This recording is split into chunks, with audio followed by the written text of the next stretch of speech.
നമുക്ക് ചേർന്ന് പ്രാർത്ഥിക്കാം. കർത്താവായ ദൈവമേ, അങ്ങയുടെ വിശുദ്ധമായ വലതുകരത്താൽ എന്റെ ഹൃദയത്തെ സ്പർശിക്കണമേ. എന്നെ കുറിച്ചുള്ള ദൈവഹിതം പെട്ടെന്ന് സമയബന്ധിതമായി വെളിപ്പെടുത്തുവാൻ എന്നെ ആധ്യാത്മികമായി വളർത്തണമേ, ഉയർത്തണമേ. ശ്രുതികട്ടെ.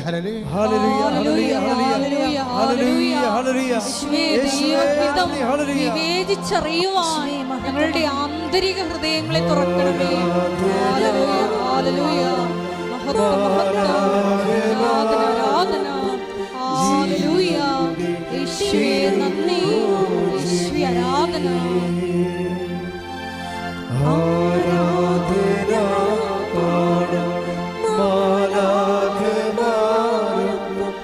ജീവന്റെ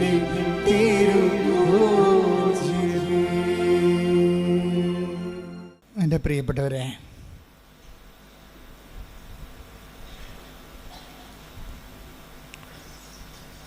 ഉടമ്പടിക്ക് 2 ലക്ഷ്യങ്ങളുണ്ട്.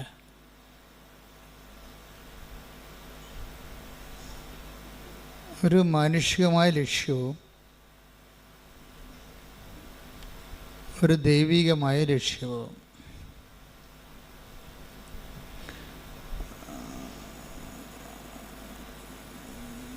ഉടമ്പടി ഒരു ലൈറ്റ് വെയ്റ്റായിട്ട് പെട്ടെന്ന് ഒരു എയർ ലിഫ്റ്റ് വരാനുള്ള പ്രധാനപ്പെട്ട ഒരു ഉപാധി എന്ന് പറയുന്നത്, അതിന് നമ്മൾ സൂത്രം, ടെക്നിക്ക് എന്ന് പറയുന്നത്, ഈ ദൈവ ഇഷ്ടം കൂടുതൽ പ്രാധാന്യം ഉണ്ടാകണം. ഇപ്പോൾ അച്ഛൻ ആദ്യം എന്താ പറഞ്ഞത്? ഉടമ്പടിക്ക് 2 ലക്ഷ്യങ്ങൾ ഉണ്ടാകാനുള്ള സാധ്യതയുണ്ട്. ഒന്ന്, ഒരു മാനുഷിക ലക്ഷ്യം. ഇപ്പം നമ്മുടെ നിയോഗങ്ങളൊക്കെ മാനുഷിക ലക്ഷ്യങ്ങളുണ്ടല്ലോ അല്ലേ? വീട് അത്യാവശ്യമല്ലേ, അതിന് ഓപ്ഷനില്ലല്ലോ. വിവാഹം അത്യാവശ്യമാണ്, ഓപ്ഷനില്ല, തിരഞ്ഞെടുപ്പില്ല. ജോലി അത്യാവശ്യമാണ്, ഓപ്ഷനില്ല. അപ്പോൾ മറ്റു ഒരു ഉപാധി സമാന്തരമില്ലാത്ത വിഷയമാണ് നമ്മുടെ ഉടമ്പടിയിൽ. അതുപോലെ സമയബന്ധിതമായി നടക്കേണ്ട കാര്യങ്ങളാണ്. മറ്റു ബാധ്യതകളില്ല, മറ്റൊരു ഓപ്ഷനില്ല, മറ്റൊരു ചാൻസ് ഇല്ല, തിരഞ്ഞെടുപ്പില്ല. പക്ഷേ സമയവുമില്ല, മറ്റൊരു തിരഞ്ഞെടുപ്പുമില്ല, പക്ഷേ സമയവുമില്ല. ഇപ്പം ജപ്തിയൊക്കെ എന്ന് പറയുമ്പോൾ സമയബന്ധിതമാണല്ലോ. വിസയും അക്കാഡമിക് കോഴ്സുകളും എല്ലാം സമയബന്ധിതമാണ്. നമുക്ക് സമയം മുമ്പില്ല വേറെ. അപ്പം അങ്ങനെയുള്ള വിഷയങ്ങളാണ് ഉടമ്പടിയുടെ പരിധി വരുന്നത്. അതാണ് അതിൻ്റെ മാനുഷികമായ ലക്ഷ്യം എന്ന് പറയണത്. ഇനി ഇതിന് തന്നെ മാനുഷിക ലക്ഷ്യം എന്ന് പറയുന്നത് മാനുഷികമായ നിയോഗങ്ങളാണ് ഉദ്ദേശിക്കുന്നത്. നമ്മൾ വെക്കുന്ന പ്രാർത്ഥന ആവശ്യങ്ങൾ. ഇത് ലിഫ്റ്റ് ചെയ്യാൻ കുറച്ച് സമയമെടുക്കും. ചില വിഷയങ്ങളിൽ നമ്മൾ നിയോഗത്തിൽ വെച്ചാൽ ലിഫ്റ്റ് ചെയ്യാൻ, അത് ദൈവത്തെ കൊണ്ട് അഡ്രസ്സ് ചെയ്യിക്കാൻ ചില നിയോഗങ്ങൾക്ക് കുറേ സമയമെടുക്കും. അതിൻ്റെ കാരണം അതിൽ ദൈവത്തിന് മാർജിനൊന്നും ഇല്ലാത്തത് കൊണ്ടാണ്. വളരെ തന്ത്രപരമായിട്ട് വേണം ഉടമ്പടി ചെയ്യാൻ. അല്ല ഓടി വന്ന് വല്ലതൊക്കെ എഴുതിയിട്ട് കഴിഞ്ഞാൽ യൂദാസുവിൻ്റെ പെട്ടി കൊണ്ടുപോയി എഴുതിയിടുന്ന പോലെ ഇരിക്കും. അതിൻ്റെ അകത്ത് ഇത് ഉടമ്പടി വളരെ സത്യസന്ധമായ അതിൻ്റെ ഒരു ടെക്നിക്കാലിറ്റീസ് പഠിക്കണം. അതിൻ്റെ അകത്ത് നമ്മൾ ഓരോ നിയോഗം വെക്കുമ്പോൾ അതിൻ്റെ മാർജിൻ എന്താണെന്ന് നോക്കണം. എല്ലാ ബിസിനസ്സിനും അതിൻ്റെ മാർജിനില്ലേ? അല്ലെ പിന്നെ ആരാണ് ബിസിനസ് ചെയ്യാൻ പോണത്? അതുപോലെ തന്നെ ഇതിനും ദൈവമായിട്ടൊരു ബിസിനസ് അല്ലെങ്കിൽ ഇതൊരു ആധ്യാത്മിക വിനിമയമാണല്ലോ. ഈ വിനിമയത്തിൽ മാർജിൻ എന്താണ്? ദൈവത്തിന് അതിൻ്റെ അകത്തുള്ള ലാഭം എന്താണ്? ആ ദൈവത്തിന് അതുകൊണ്ട് എന്താ പ്രയോജനം? അത് വളരെ തന്ത്രപരമായിട്ട് നമ്മൾ ധ്യാനിച്ച് മനസ്സിലാക്കേണ്ടതാണ്. ഈ ദൈവത്തിൻ്റെ പ്രയോജനങ്ങളെ ഇനി മനുഷ്യന്മാരുടെ ആധ്യാത്മിക നിലവാരം അനുസരിച്ചുകൊണ്ട് ഡിസേൺമെൻറ്റ് ചെയ്യാൻ ചിലർക്ക് ഇത്തിരി സമയം മതി, ചിലർക്ക് ഒത്തിരി സമയം വേണം. അതായത് നമ്മളൊരു വിഷയം ഉടമ്പടി വെച്ചു. ആ ഉടമ്പടി വെക്കുന്ന വിഷയം നമുക്ക് പ്രധാനപ്പെട്ടതാണ്. നമുക്കതിന് വേറെ ഒരു ഓപ്ഷൻ അതിനകത്ത് ഇല്ലതാനും. പക്ഷെ അങ്ങനെ വരുമ്പോൾ ഇതിൽ എന്താണ് ദൈവത്തിന് ഇതിൻ്റെ അകത്തുള്ള പ്രയോജനം, അതൊരു പ്രധാനപ്പെട്ട വിഷയമാണ്. ഇതിൻ്റെ അകത്ത് എന്താണ്? അപ്പോൾ എല്ലാത്തിനും നിങ്ങൾ ഒരു ഗ്യാരണ്ടി ചെയ്യേണ്ടത് interest of God in the covenant, ആ ഇൻറ്റൻഷൻസ് നിങ്ങൾ ഗ്യാരണ്ടി ചെയ്യണം. ആദ്യം ഞാൻ എന്തുകൊണ്ട് ഇങ്ങനെ സംസാരിക്കണമെന്ന് ചോദിച്ചു കഴിഞ്ഞാൽ, ലക്ഷക്കണക്കിന് സാക്ഷ്യങ്ങളെ ഞാൻ അനലൈസ് ചെയ്യും.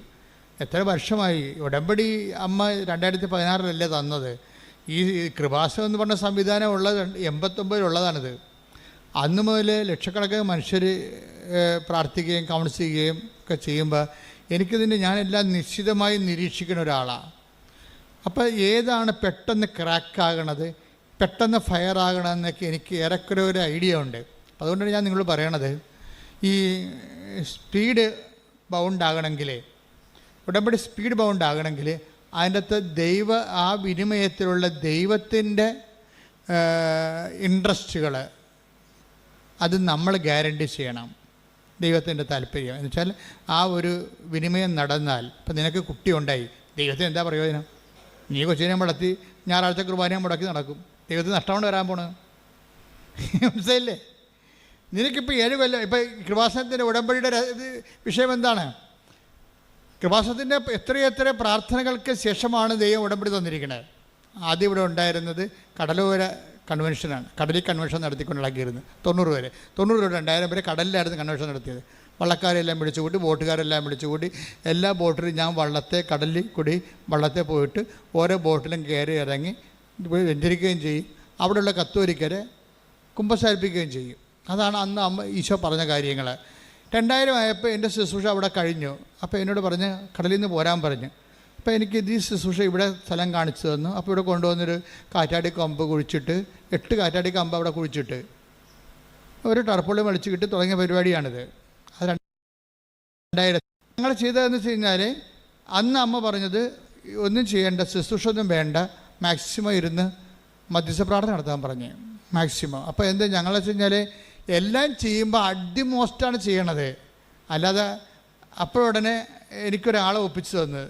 ഞാൻ ശാന്തംപാറയിൽ ധ്യാനിക്കാൻ ചെന്നപ്പോൾ അവിടെ ഒരു പ്രായമുള്ള ആൾ, അപ്പോൾ ശാന്തംപാറയിൽ ധ്യാനം ഞാൻ എപ്പോഴും ഇടയ്ക്കൊക്കെ പറയണതാണ്, ഇടുക്കിയിൽ 3-5 ദിവസത്തെ ധ്യാനമാണ്.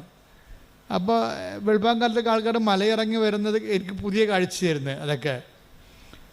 അപ്പോൾ ഒരു ചേച്ചി അതിനടുത്ത് പറഞ്ഞ്, എൻ്റെ അച്ഛാ ഞങ്ങളിവിടുന്ന് കൊത്തിക്കൊണ്ട് പറക്കാനും പറ്റത്തില്ല, തിന്നാനും പറ്റാത്തൊരവസ്ഥയിലാണ് കിടക്കുന്നത്.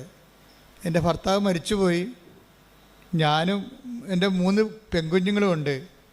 ഞങ്ങൾ മലമുകളിലാണ് വീട്, ഞങ്ങൾക്ക് അവിടെ വെള്ളം ഇപ്പം കിട്ടണില്ല.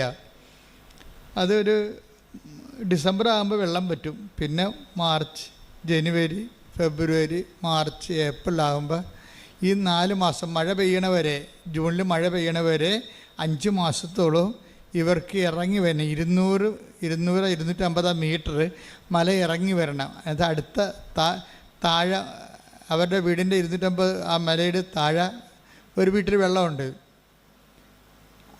അപ്പോൾ ഈ വെള്ളം കോരിക്കൊണ്ട് പിന്നെ മുകളിലോട്ട് കയറണം. പെൺപിള്ളേരാണെങ്കിലൊക്കെ ഒരു 10-16 വയസ്സിന് മുകളിലുള്ള ആൾക്കാരാണ് എല്ലാവരും.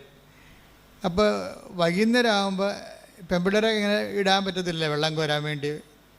അതുകൊണ്ട് ചേച്ചി തന്നെ പോകണം. ചേച്ചി ഒരു നാട് പൊടിഞ്ഞ് വെള്ളം കോരി ഒരേ മനുഷ്യൻ്റെ ജീവിതത്തിൻ്റെ അവസ്ഥകളെ. അപ്പോൾ എന്നിട്ട് പറഞ്ഞ് എന്ത് ചെയ്ത് ആൾക്കാരിപ്പോൾ ഞങ്ങളുടെ കിണറ്റിൽ വെള്ളമില്ല എന്നുള്ളത് എല്ലാവർക്കും അറിയാം. അത് കാരണം ഇത് വിറ്റിയിട്ട് പോകാമെന്ന് പറഞ്ഞാൽ ആരും ഇത് വാങ്ങിക്കത്തില്ല. ഇവിടെ താമസിക്കാമെന്ന് വിചാരിച്ചാൽ ഈ പെൺപിള്ളേരെ കെട്ടാൻ ആരും വരത്തുമില്ല. അത് നിസ്സാര കാര്യമല്ല. നിങ്ങൾക്ക് കേട്ടിട്ടൊന്നും തോന്നണില്ലല്ലേ? എനിക്ക് അന്ന് ശരിക്കും ഫീൽ ചെയ്തായിരുന്നു. എൻ്റെ ഒരു വിജയം തന്നെ കർത്താവ് എൻ്റെ ശുശ്രൂഷ, നമ്മുടെ ശുശ്രൂഷയുടെ ഒരു വിജയം തന്നെ ആൾക്കാരുടെ വിഷയം കേൾക്കുമ്പോൾ നമുക്കും സങ്കടം വരും. അതാണ് വിഷയം. ആര് എന്ത് പറഞ്ഞാലും എനിക്കെൻ്റെ ഗ്രാവിറ്റി പെട്ടെന്ന് പിടികിട്ടും. അവരെന്തുമാത്രം അതിൻ്റെ അകത്ത് വിഷമിക്കുന്നുണ്ടെന്ന് എനിക്ക് മനസ്സിലാകും. ഞാൻ അപ്പം തന്നെ ഈ എന്തെല്ലാം മാർഗം ദൈവത്തിരുസന്നിധിയിൽ ഈ വ്യക്തിയുടെ കണ്ണീർ തുടക്കാൻ ചെയ്യാൻ പറ്റും, അതൊക്കെ ചെയ്യാനും ദൈവത്തിരുസന്നിധി നിൽക്കും. മറ്റുള്ളവരുടെ എപ്പോഴും വിഷയം എന്താ വെച്ചാൽ ഈ ഉടമ്പടിയൊക്കെ പെട്ടെന്ന് ഫയറാകാനെല്ലാം നല്ലത് വേറെ ഒരാളെ ദൈവത്തിന് മാത്രം കക്ഷി ചേർക്കരുത്. അതിൻ്റെ അകത്ത് വേറെ ഒരാളെ കൂടി, വേറെ കുറേ ആൾക്കാരെ കൂടി അതിൻ്റെ അകത്ത് കക്ഷി ചേർക്കണം. അപ്പോഴാണ് ഈ ഉടമ്പടി ലിഫ്റ്റാകണത്. എന്ന് കഴിഞ്ഞാൽ നമുക്ക് ഒറ്റയ്ക്ക് എൻ്റെ പിതാവേ എന്ന് പ്രാർത്ഥിക്കാൻ പറ്റത്തില്ലല്ലോ. സ്വർഗസ്ഥനായ പിതാവേ, സ്വർഗസ്ഥനായ, അതാണ് പ്രശ്നം.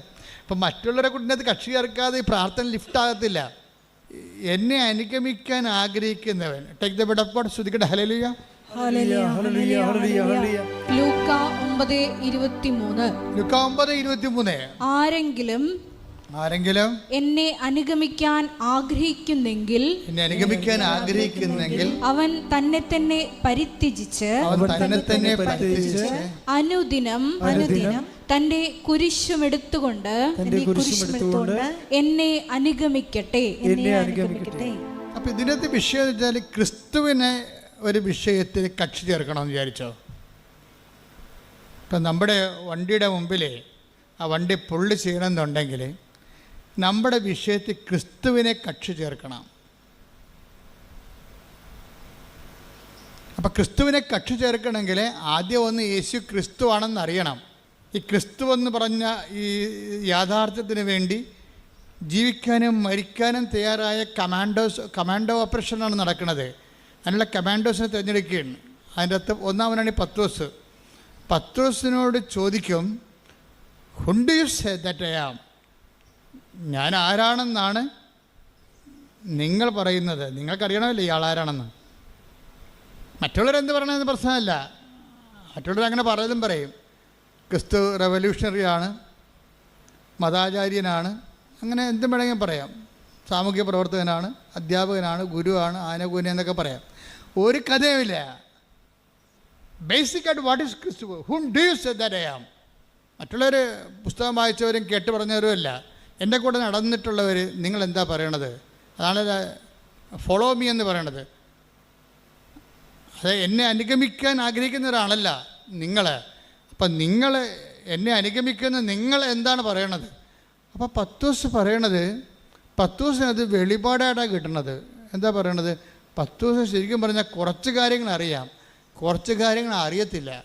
ക്രിസ്തു സംഭവങ്ങളിൽ എപ്പോഴും വരണ വിഷയം, എപ്പോഴും നിങ്ങൾ ക്രിസ്തുവിനെ എന്നെ മുഴുവനായി, നമുക്ക് കുറച്ച് കാര്യങ്ങൾ ക്രിസ്തുവിനെ അറിയാം, പക്ഷെ കുറച്ച് കാര്യങ്ങൾ അറിയത്തില്ല. അതുകൊണ്ട് തന്നെയാണ് ക്രിസ്തു എപ്പോഴും ഒരു പഠന വിഷയമായി, അന്വേഷണ വിഷയമായി മാറണത്. പത്രോസ് പറയും, പത്രോസ് എന്താ പറയണത്? നീ ക്രിസ്തുവാണ് എന്ന് എനിക്ക് ആന്തരികമായ ബോധ്യമുണ്ട്. എന്നുവെച്ചാൽ എൻ്റെ ലോകത്തിൻ്റെ പാപത്തിന് പരിഹാരമാകാൻ വേണ്ടി ദൈവത്താൽ നിശ്ചയിക്കപ്പെട്ട് മുദ്ര വെച്ച് അംഗീകാര മുദ്രയുള്ള ബലിവസ്തുവാണ് നീ. ദൈവത്തിൻ്റെ കുഞ്ഞാടാണ്. അതിൻ്റെ അകത്തെല്ലാം ഉണ്ട്. പക്ഷെ മനുഷ്യൻ ചെയ്ത പാപത്തിന് പരിഹാരം ചെയ്യാൻ മനുഷ്യന് പറ്റത്തില്ലല്ലോ. കാര്യം ദൈവത്തോടല്ലേ ചെയ്തത്.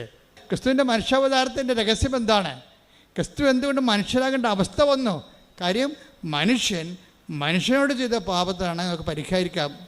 ഇപ്പം കോടതിയൊക്കെ പരിഹരിച്ചില്ലേ? വണ്ടി ഇടിച്ച് മരിച്ചു കഴിഞ്ഞാൽ ശരി, അവന് എത്ര വയസ്സുണ്ട്, അവൻ്റെ പ്രൊഫഷൻ എന്താണ്, അവന് എത്ര മക്കളുണ്ട്, അവൻ്റെ പ്രായം എന്താണെന്നൊക്കെ നോക്കിയിട്ട് ജഡ്ജി പറയും ശരി എന്നാൽ 5 ലക്ഷം രൂപ കൊടുക്കുക, അല്ലെങ്കിൽ 50 ലക്ഷം രൂപ കൊടുക്കാൻ പറയും.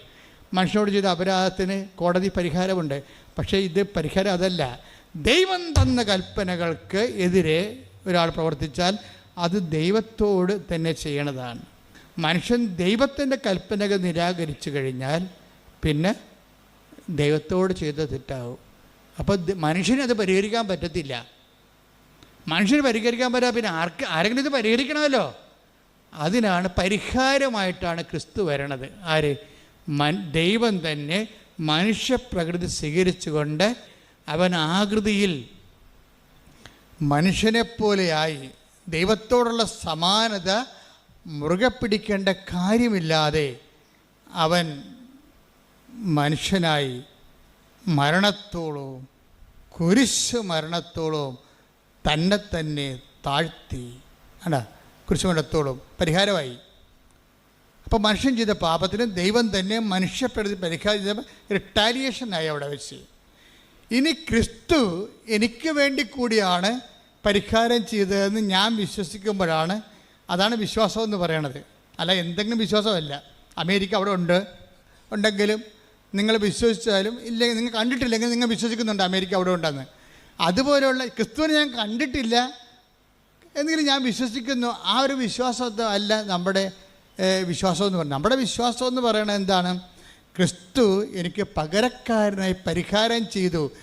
അവൻ്റെ പരിഹാരത്തെ ഞാൻ വിശ്വസിക്കുന്നു. അവൻ്റെ ആ പരിഹാരത്തിൽ ഞാൻ വിശ്വസിച്ച് കഴിഞ്ഞാൽ എൻ്റെ പാപങ്ങൾ ആ വിശ്വാസം കൊണ്ട് തന്നെ പരിഹരിക്കപ്പെടുന്നു. കൈയടിക്കട്ടെ, ശ്രുതികട്ടെ. വിശ്വസിച്ച് രക്ഷപ്പെടാനുള്ള ആഴമായിട്ടുള്ള ബോധ്യങ്ങൾ ഈ ആരാധനയിലൂടെ ഞങ്ങൾക്ക് നൽകണമേ. ഹല്ലേലൂയ.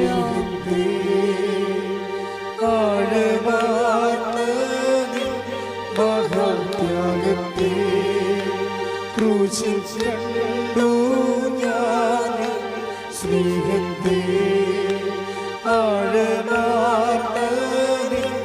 മഹാത്യാഗത്തെ പകരം എന്തോ നൽകും ഞാനിനി, ഹൃദയം പൂർണ്ണമായി നൽകുന്നു നാഥന്. പകരം എന്തോ നൽകും ഞാനിനി, ഹൃദയം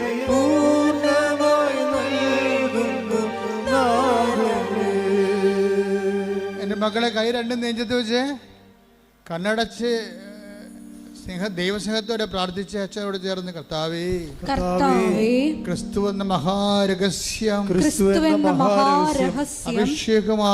അഭിഷേകമായി മനസ്സിലാക്കുവാൻ എന്റെ ഹൃദയത്തെ എന്റെ അധരങ്ങളെ അങ്ങയുടെ വിശുദ്ധ രക്തത്താൽ കഴുകണമേ.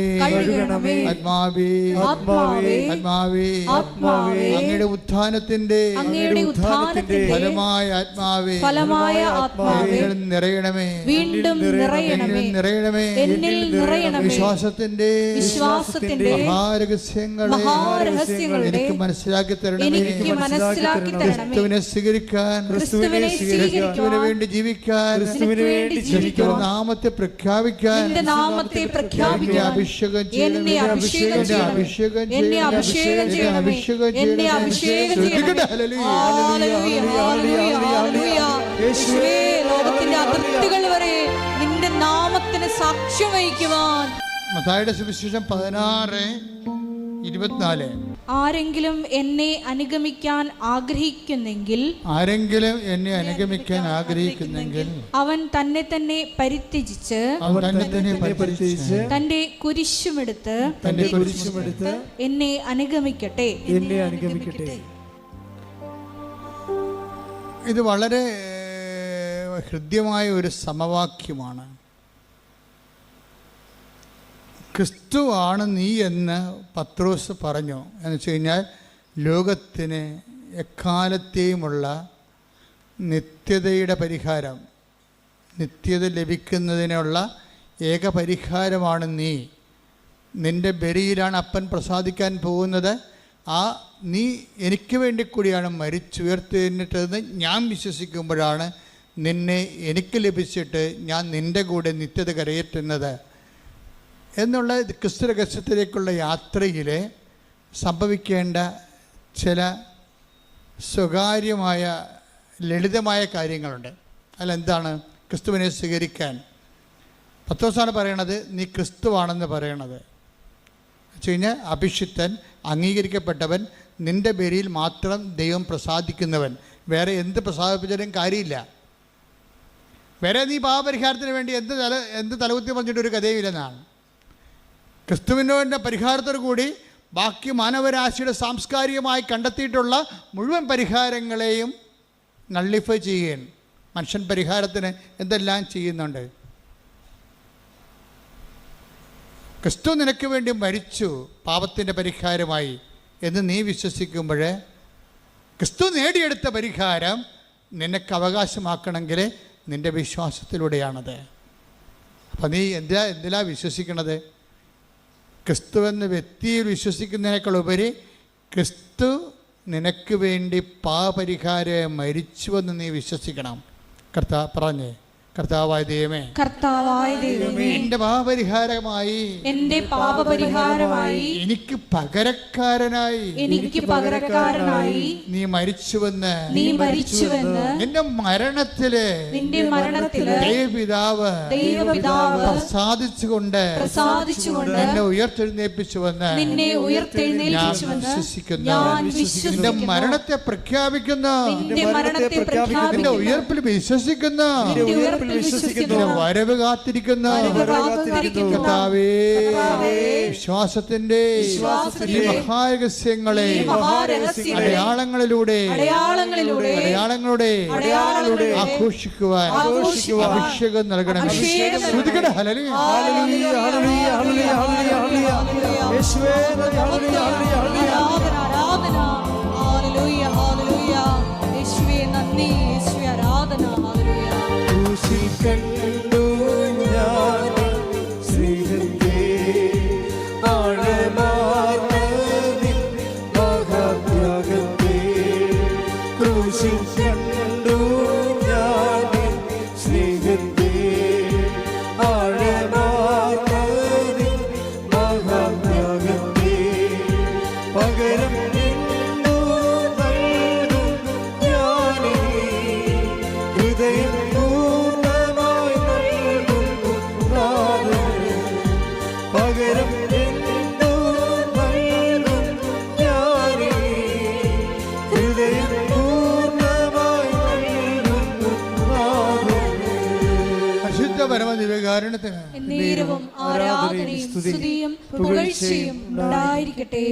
ഉടമ്പടി അടയാളങ്ങളുടെ ക്രിസ്തു രഹസ്യത്തിൻ്റെ അടയാളങ്ങളുടെ ആഘോഷമാണ് ഉടമ്പടി.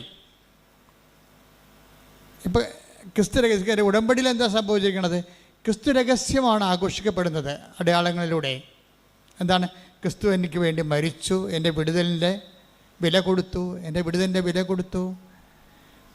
ആ നിൻ്റെ വിടുതലിൻ്റെ വില കൊടുത്തുകൊണ്ട് നിനക്ക് മരണമില്ല, അവൻ വിശ്വസിക്കുന്നവൻ നിത്യമായി ജീവിക്കുമെന്ന് ഈശോ വാഗ്ദാനം നൽകിയിട്ടുണ്ടെങ്കിൽ, അവൻ്റെ ഉയർപ്പിലൂടെ ആ വാഗ്ദാനത്തെ അവൻ സാധൂകരിക്കുന്നുണ്ടെങ്കിൽ അത് നിനക്ക് നാളെ അവകാശമാകാൻ പോകുമ്പോഴേ നിനക്ക് ഒരു ആധികാരികതയുണ്ട്. എന്താണ്? ക്രിസ്തു എനിക്ക് വേണ്ടി മരിക്കാൻ വേണ്ടി മാത്രം ഞാൻ ദൈവത്തിൻ്റെ തിരുസന്നിധിയിൽ വിലയുള്ളവനാണ്. കൈയടിച്ച് സ്തുതിക്കട്ടെ. ഹല്ലേലൂയ, ഹല്ലേലൂയ, ഹല്ലേലൂയ, ഹല്ലേലൂയ.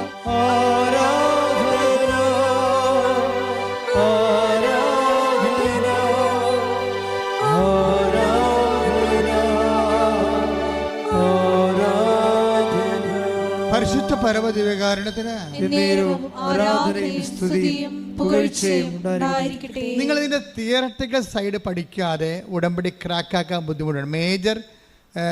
മേജർ മിറക്കിൾ സംഭവിക്കത്തില്ല. സാധാരണ ലൈറ്റ് മിറക്കിളൊക്കെ സംഭവിക്കും. അവൻ്റെ തിയറി പഠിക്കണം. ഇപ്പം ഡ്രൈവർമാരെ നമ്മൾ എടുക്കത്തില്ലേ? ഡ്രൈവർമാരെടുക്കുമ്പോൾ എന്ത് പറയും? നിങ്ങൾ മെക്കാനിസ്റ്റ് ആണെന്ന് ചോദിക്കും ആദ്യം. അയ്യോ മെക്കാനിസ്റ്റ് അല്ല. അപ്പോൾ അത് എൻ്റെ കൂടെ വണ്ടി ഞാൻ വഴി കിടക്കേണ്ടി വരുമല്ല, നിൻ്റെ കൂടെ നിന്നെ വീട്ടിൽ പോയി കളയാൻ പറയും ഇല്ലേ? ഡ്രൈവർമാരെ നമ്മുടെ ഏത് കമ്പനിക്കാരും ഡ്രൈവർ എടുക്കുമ്പോൾ എന്ത് ചോദിക്കും? നിങ്ങൾ മെക്കാനിസ്റ്റ് ആണെന്ന് ചോദിക്കും. കാരണം ഡ്രൈവർ കം മെക്കാനിസ്റ്റിനാണ് നമുക്കൊരു കോൺഫിഡൻസ് ഉള്ളത്. ഉടമ്പടി പഠിക്കുമ്പോൾ അതിൻ്റെ ഡ്രൈവറായാൽ മാത്രം പോരാ, അത് ചെയ്ത് അനുഷ്ഠിച്ച് ഓരോ കാര്യം അച്ഛൻ ഇവിടുന്ന് പറഞ്ഞു വിടും, ഓരോ കാര്യം നിങ്ങൾ ചെയ്യും. നിങ്ങൾ ഡ്രൈവറാണ് അതിൻ്റെ, പക്ഷേ മെക്കാനിസ്റ്റ് അല്ല. ഉടമ്പടി എങ്ങനെ ക്രാക്കാക്കണം എന്നുള്ളതിൻ്റെ അതിൻ്റെ സൈദ്ധാന്തിക ലെവൽ അറിയണം. അതെന്താണ്? ക്രിസ്തു രഹസ്യങ്ങളുടെ ആഘോഷമാണ്. ക്രിസ്തു രഹസ്യം എന്ന് പറയുന്നത് എന്താണ്? ക്രിസ്തു എനിക്ക് വേണ്ടി പകരക്കാരനായി മരിച്ചു. പറഞ്ഞേ, ക്രിസ്തു എനിക്ക് വേണ്ടി പകരക്കാരനായി മരിച്ചു. എനിക്ക് ലഭിക്കുന്ന ഓരോ കുരിശിലും എനിക്ക് ലഭിക്കുന്ന ഓരോ കുരിശിലും അവന്റെ നാമത്തോട് ഞാൻ ഐക്യദാർഢ്യം പ്രഖ്യാപിച്ചുകൊണ്ട് അവന്റെ മരണത്തെ ഞാൻ പ്രഖ്യാപിക്കുന്നു. എനിക്ക് ലഭിക്കുന്ന അനുദിന സങ്കടങ്ങളിലൂടെ അവന്റെ മരണത്തെ പ്രഖ്യാപിക്കുമ്പോൾ അങ്ങനെ മരണത്തെ പ്രഖ്യാപിക്കുന്നവർക്ക് അവനോടുകൂടി മരിക്കുന്നവർക്ക് അവന്റെ മരണം വാഗ്ദാനം ചെയ്യുന്ന അവനോടുകൂടിയുള്ള നിത്യജീവിതത്തെ ഞാൻ പ്രഖ്യാപിക്കുന്നു, പ്രത്യാശിക്കുന്നു. ശ്രുതികട ഹല്ലേലൂയ, ഹല്ലേലൂയ, ഹല്ലേലൂയ, ഹല്ലേലൂയ, ഹല്ലേലൂയ. യേശുവേ നന്ദി. ഹല്ലേലൂയ, ഹല്ലേലൂയ, ഹല്ലേലൂയ. നീ എനിക്ക് വേണ്ടി മരിക്കും, നീ എനിക്ക് വേണ്ടി ഉയർത്തി നിൽക്കും, നീ എനിക്ക് വേണ്ടി പാപപരിഹാരമാകും. കാര്യം നീ ക്രിസ്തുവാണ്. ഈ ക്രിസ്തു രഹസ്യത്തെ പ്രഖ്യാപിക്കുമ്പോൾ അത് പകുതിയോളം വെളിപാടാണ് പത്രോസിന്. അപ്പോൾ ഈശോ പറഞ്ഞുകൊണ്ട് ശമയോൻ പറഞ്ഞു, ഫാദർ ഇൻ ഹെവൻ എന്ന് ഈശോ പറയുന്നുണ്ട്. എന്താ പറയണത്? ഈ ഇത്രയും നീ ക്രിസ്തുവാണെന്ന് പറഞ്ഞ അത്രയും കാര്യങ്ങളില്ലേ, അത് നീ പഠിച്ചതല്ല, നിന്നെ പഠിപ്പിച്ചതാണ്. നീ അത് പഠിച്ചതല്ല, അത് നീ പഠിപ്പിച്ചതാണ്. ആരാണ്? എൻ്റെ സ്വർഗസ്ഥനായ പിതാവ്. ദൈവവേദനേ, നിന്നെ ക്രിസ്തുവിനെ പഠിക്കണമെന്നുണ്ടെങ്കിൽ നിനക്ക് ദൈവപിതാവിൻ്റെ സഹായം വേണ്ടി വരും. പ്രാർത്ഥിക്കുക, കർത്താവേ, അങ്ങേ പിതാവിന്റെ സഹായത്താൽ പത്രോസിനെ പോലെ അങ്ങേ പഠിക്കാനുള്ള വെളിപാടിന്റെ ദൈവസ്നേഹത്താൽ എന്നെ അഭിഷേകം ചെയ്യണമേ. ശ്രദ്ധിക്കട്ടെ.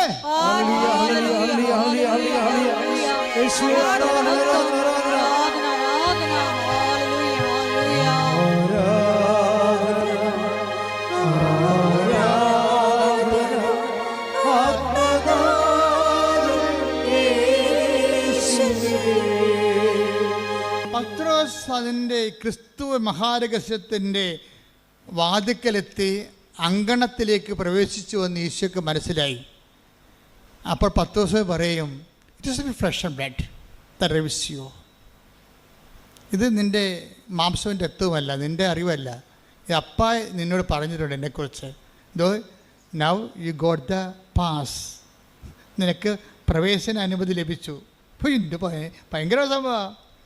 ക്രിസ്തു ഉടനെ പത്രോസിനെ മനസ്സിലാക്കി. എന്താ പറഞ്ഞത്? ഇത് നിനക്ക് ഇതിൻ്റെ കഴിവില്ലെന്ന് എനിക്കറിയാം, നീ അത്രയും പഠിച്ചിട്ടില്ല എൻ്റെ രഹസ്യം. പക്ഷെ അപ്പ നിനക്ക് ക്രിസ്തു രഹസ്യത്തിൻ്റെ ഒരു സൗധങ്ങളിലേക്ക് പ്രവേശിക്കാൻ വേണ്ടി അപ്പ നിനക്ക് പ്രവേശന പാസ് തന്നിട്ടുണ്ട്. Now I know it. ഇപ്പം എനിക്ക് മനസ്സിലായി. ഇനി എനിക്ക് നിന്നോട് കുറച്ച് കാര്യം പറയാനുണ്ട്. നിന്നോടും നിന്നെപ്പോലെ കമാൻഡോയാകാൻ വേണ്ടി ദൈവം വിളിച്ചവരോടെല്ലാം പറയണം. നീ എന്നെയാണ് അനുഗമിക്കാൻ ആഗ്രഹിക്കുന്നുണ്ടെങ്കിൽ എന്തു ചെയ്യണം? ഫസ്റ്റ് ടൈം എന്തു ചെയ്യണം? സ്വയം പരിത്യജിക്കണം. നിൻ്റെ വിഷയങ്ങളെല്ലാം എങ്ങനെയാണ് പെട്ടെന്ന് ഉടമ്പടി ക്രാക്കാകണം നിങ്ങളോട് പറയണ ഞാൻ. ക്രിസ്തു രഹസ്യത്തെ താത്വികമായിട്ടും സൈദ്ധാന്തികമായിട്ടും സൂക്ഷ്മതയോടെ പരിശോധിച്ചിട്ട് നിങ്ങൾ ഇംപ്ലിമെൻ്റ് ചെയ്യണം. എന്താണ്? ഇതിൻ്റെ അകത്ത് സ്വയം കണ്ടൻറ്റുകൾ ഉണ്ടാവും എപ്പോഴും. സ്വയം എന്ന് തന്നെ ഈ സ്വയം എന്ന് പറയുമ്പോൾ എല്ലാ ഇൻറ്റൻഷനിലുള്ള സ്വയം നീ നോക്കിയെടുക്കണം. അതിനകത്ത് ക്രിസ്തുവിനെ കക്ഷിയാക്കണമെങ്കിൽ എന്താ മാർഗം? ഇത് എയർലിഫ്റ്റ് ചെയ്യണ്ടേ നിൻ്റെ നിയോഗങ്ങൾ? അതിന് ക്രിസ്തു കക്ഷിയാകണ്ടേ? അതിനകത്ത് സ്വയം ഉണ്ടാകുന്ന നോക്കിയെടുക്കണം. ഇപ്പോൾ ഉദാഹരണം, നിനക്ക് കുട്ടിയെ വേണം, നിനക്ക് കുട്ടിയില്ല. കാര്യം 23 വർഷമാണ് മക്കളില്ലാത്തവരെ ഈ ആൾക്കാരെ ഒറ്റ ഉടമ്പടി കൊണ്ട് 90 ദിവസത്തിനുള്ള ഒരു പ്രഗ്നൻ്റ് ആയിട്ടുണ്ട്. അങ്ങനെ പല കേസുകളുണ്ട്. ഇത് തന്നെയാണ് എല്ലാ കേസിൻ്റെ അവസ്ഥ. ലോകം കൈവിട്ട് ലോകത്ത് ജീവിച്ചിട്ട് വ്യത്യസ്തങ്ങളായ പ്രാർത്ഥനാ രീതികൾ നീ അവലംബിച്ചിട്ട് അവിടെ ആൻസർ കിട്ടാത്ത കാര്യം ഉടമ്പടി ആൻസർ ഉണ്ടെന്ന് വെച്ചാൽ അതിൻ്റെ പ്രൂഫ് നിങ്ങൾക്ക് നോക്കിയാൽ മതി. ഓരോ ഉടമ്പടി സാക്ഷ്യത്തിൽ നോക്കിയാൽ മനസ്സിലാവും. അപ്പോൾ ഇതൊരു ലാസ്റ്റ് ഓപ്ഷൻ, ലാസ്റ്റ് അബോർഡാണ്. അവസാന കൂടാരത്തിലേക്ക് ദൈവം നിന്നെ കൊണ്ടുവന്നിരിക്കുകയാണ്. പക്ഷേ ഈ കൂടാരത്തേക്ക് വരുമ്പോൾ നീ ഇതിനെ ഈസിയായിട്ട് കണ്ടാൽ നീ ഒരു പൊട്ടൻ ക്രിസ്ത്യാനിയായിട്ട് മാറുക എന്ന് വെച്ച് കഴിഞ്ഞാൽ ഇതിനെക്കുറിച്ച് കഥ അറിയാൻ വരാതെ എന്നെ ആരാണ്ടൊക്കെ പറഞ്ഞ പോലെ എന്തൊക്കെ കാണിച്ചു വെച്ചിട്ട് പോകും. ഇത് വർക്കൗട്ട് ചെയ്ത് കറക്റ്റ് ചെയ്യത്തില്ല. ഇതിൻ്റെ രഹസ്യം മനസ്സിലാക്കിയിട്ട് നീ എന്താ ചെയ്യേണ്ടത്? ഈ സ്വയം എന്നുള്ള ക്രിസ്തുവിനെ നീ സ്വീകരിക്കണം. നീ ഉടമ്പടിയിൽ എനിക്ക് IELTS പാസ്സാകണം, അല്ലെങ്കിൽ എൻ്റെ ക്യാൻസർ 4ാം സ്റ്റേജ് എൻ്റെ രോഗം സുഖപ്പെടണം. അങ്ങനെ ക്യാൻസർ 4ാം സ്റ്റേജൊക്കെ ഒത്തിരി സൗഖ്യങ്ങൾ ഉടമ്പടിയിലൊക്കെ നമ്മുടെ യൂട്യൂബിൽ കിടപ്പുണ്ട്, ഉടമ്പടിയിലൂടെ ലഭിച്ചത്. 75 കൊല്ലമായിട്ട് ഭാഗോടമ്പടി നടക്കാതെയൊക്കെ ഒറ്റ ആഴ്ചക്കൂടെ ഭാഗോടമ്പടി നടക്കും.